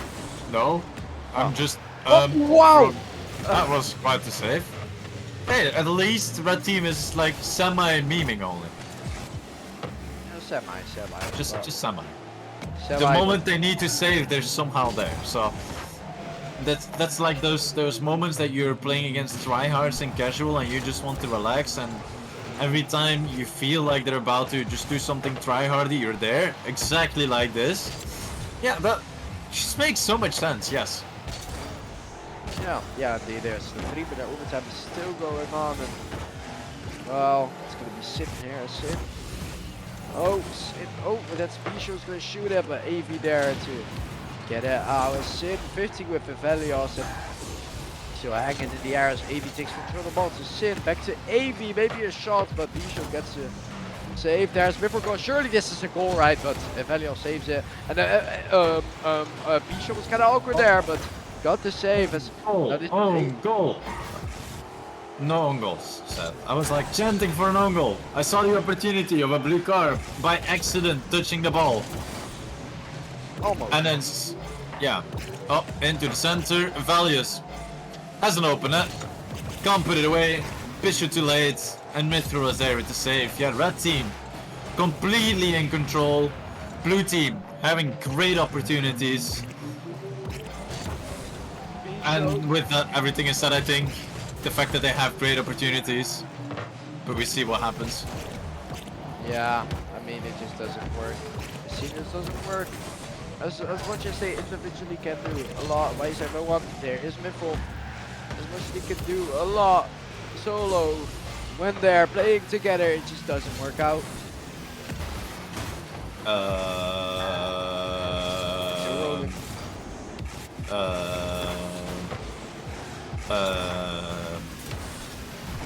I'm just confused at this point, and I'm wondering if chat is the same. Because like, yeah. the things we're seeing make no sense. It seems like red team doesn't want to score, but they're also holding blue team hostage at this point. Yeah, I don't want to have a limited overtime here. Just score and get it over with. Get it over with is what he does. And well, that's a GG's. And well, Ignis walk away a bit quite easily here. Stealthy Wolf. Well, I guess this is what we were saying, right? They were holding the other team hostage, and then they were like, oh, they realized it's time we end it all. So yeah, it's a good thing Mithril put everybody out of their misery. And thank you for the players, of course, for being here, for playing for us. Next time, Arn, we'll just have to do this, that I drive up somewhere in the Netherlands, because God knows where you live, and then we just cast from a bench and just say, yo, it's a podcast style where we have the players doing player things in the background. And we just cast, but we kinda feels like we're playing on we're casting from a Nintendo Switch because we're so far away. But I mean, if you just set it up properly, then if I yeah. can push the bench forward or the couch forward, then we can just sit on the couch. Like just in front of the camp where my chair is standing, then we can be sick. And bro, you just put a thing on the on a screen on the bottom of your floor, and then we have it close enough or something. You know, like there's plenty of options possible. But on the one hand, we of course now didn't give credits to Mithril. Mithril got the MVP of the series. But in all fairness,